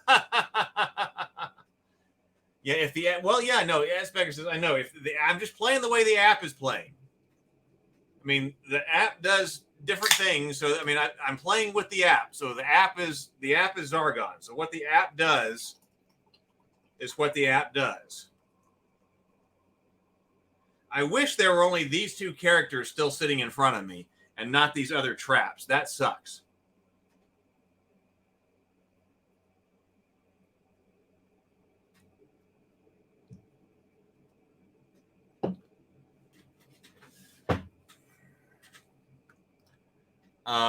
Although, on the other hand, there might be treasure inside. There might be treasure inside. Okay, so what I'm going to do... So it's the hero's turn. Okay, so I'm going to attack. It's my turn, right? Or did I just... Wait, did I just kill that guy? Do I need to throw it to Zargon's turn? Or did I just defend? I think I just defended. Oh, I can't remember. Oh, I think it's my turn. I'm going to swing at this Chaos Warrior over here.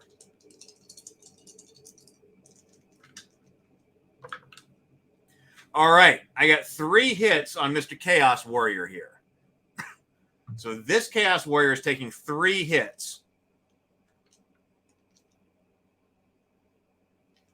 All right, no defense from Chaos Warrior. No defense from Chaos Warrior. I wish I had like a dedicated dice camera. No defense from Chaos Warrior. We got 3 skulls and 1 white shield. So that's it. So that Chaos Warrior is out of here. So this Chaos Warrior is dead.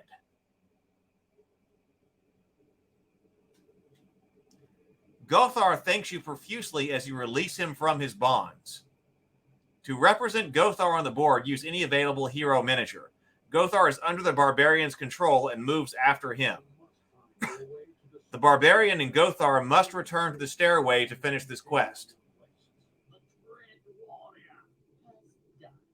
Well, now wait a minute. Okay, so now Gothar. Now, can the Gothar come up and attack that orc? That sure would be nice.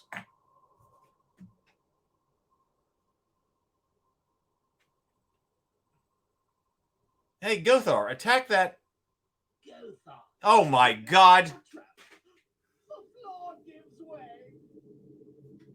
Gothar jumps into a pit trap. Well, how many body points does Gothar have?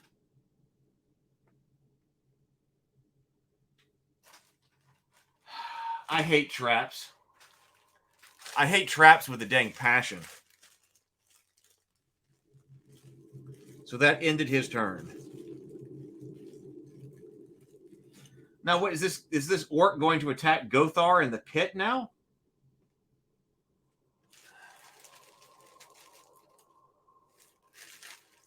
I'm not happy about this.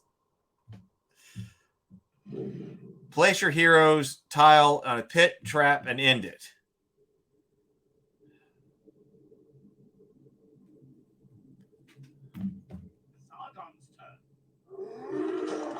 Orc attacks. Okay, the barbarian attack is barbarian. The orc is attacking me with 1 hit, with 1 point.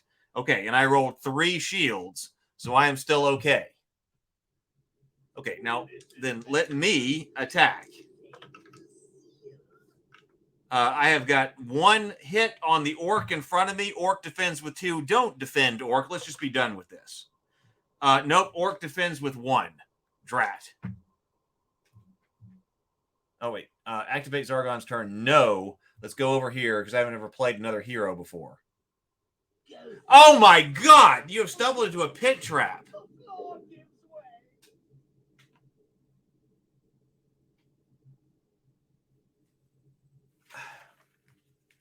It didn't tell me how many hit points he's got. He might have just died. Let me look in this book.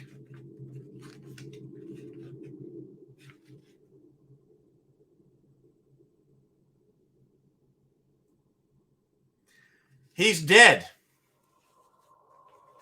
He's dead. Gothar has a movement of 6, an attack of 1.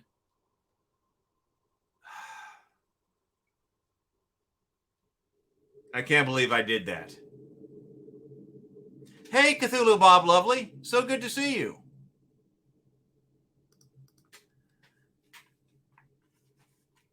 I have just lost, though, because he only has a body points of 2.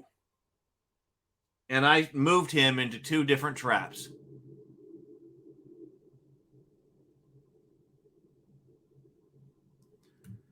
So I lose the quest. That doesn't mean I'm going to die. I'm going to try to get out of here and not die. But Gothar has died.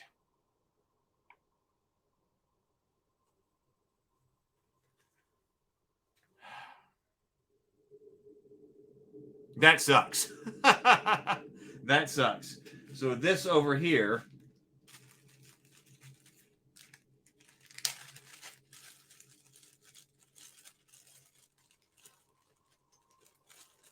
Where is a pit trap?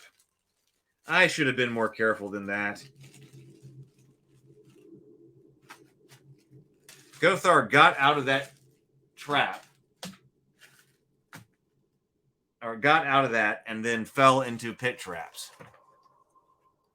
Yeah, that's some serious bad luck. So this, well, I don't, here. This is another pit trap. Right there. I should have.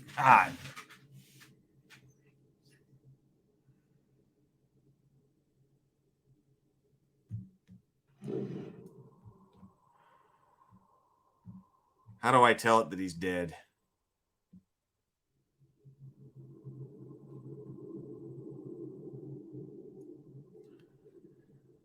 Zargon's turn. Orc hits for 1. I defend for 1, so I'm still there. Let me kill this guy. Please let me kill this orc. Hero's turn. 1 hit on the orc. 2 defenses. No defense on the orc. The orc is dead.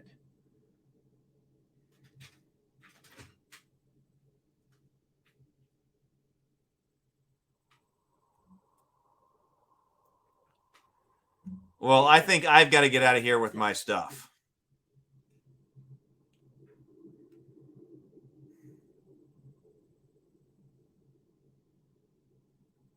The only thing I have to do is jump one of the pits to get out of here. And I'll be able to go right back to the staircase.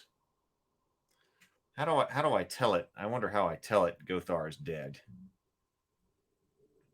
Oh, body points right there. Nope. Remove him from the table. You have failed to stop the frozen horror. In the dark days that follow, the Northland succumb to the evil reign of terror as a shroud of ice spreads, threatening the entire realm. Yep, so he is out of here. So I lost that because I was stupid. Still very difficult. I mean, I'm down to 1 hit point over here.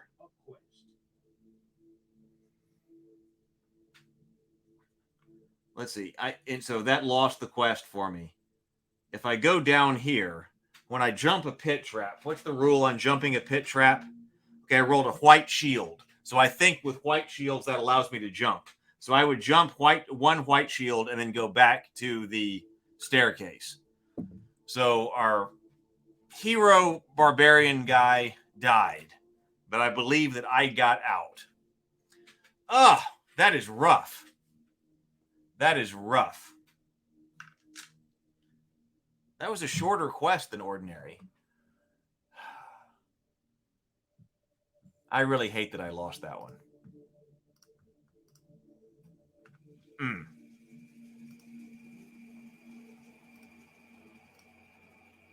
Well, I don't know what to say about that. I suppose I should have kept him back. I only had 1 hit point, though, so I really needed to make him attack. I really wanted him to attack. I need something to come to us. So I guess I still have a potion of magic resistance. No, we don't have the feeling of glee that we had last time. But all right, at least you enjoy it? Did you enjoy it? I'm going to put an L over here on quest number 3. So I've got 2 victories and 1 loss right here. So next time, though, we'll have more heroes. So I'll be running all of the heroes next time, and we will continue with the Frozen Horror and see what happens. Thank you, everybody, for being with me. This was a lot of fun. I enjoyed playing regardless. Can't win them all. And I only won the other ones by the skin of my teeth. It was still a fun adventure. I almost got out. It wasn't like I died like in room 2 or 3 or something like that and didn't even get into it. I just screwed up using the guy. In fact, let's take a look.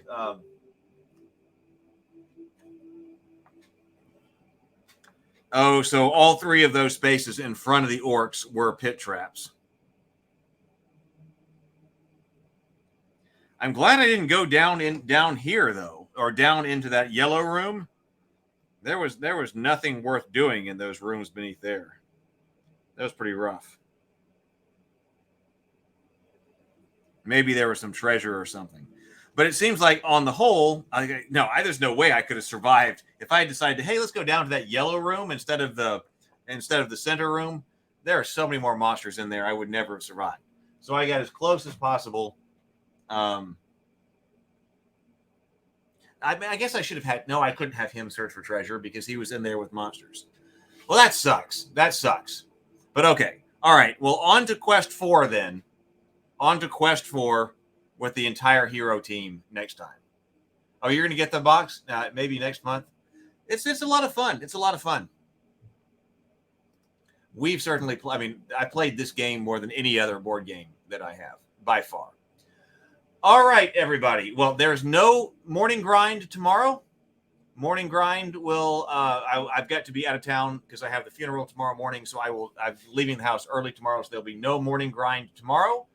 But I do have a interview on Monday. So we'll be doing the morning grind on Sunday. We'll do the morning grind on Monday. We're launching Goodnight Sword on Tuesday, but also Monday night, I'm being interviewed on the Burnett Network. I will put a call out about that on the Discord server.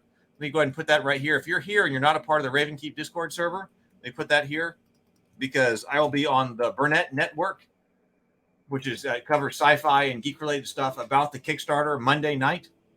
So we will have a stream Monday night, and then we'll be back and start the Kickstarter and stuff like that on Tuesday. So everybody, have a wonderful evening. Thank you so much for joining me. Have a wonderful night. Have a productive rest of the evening. Enjoy the rest of the evening and grind on. See you later.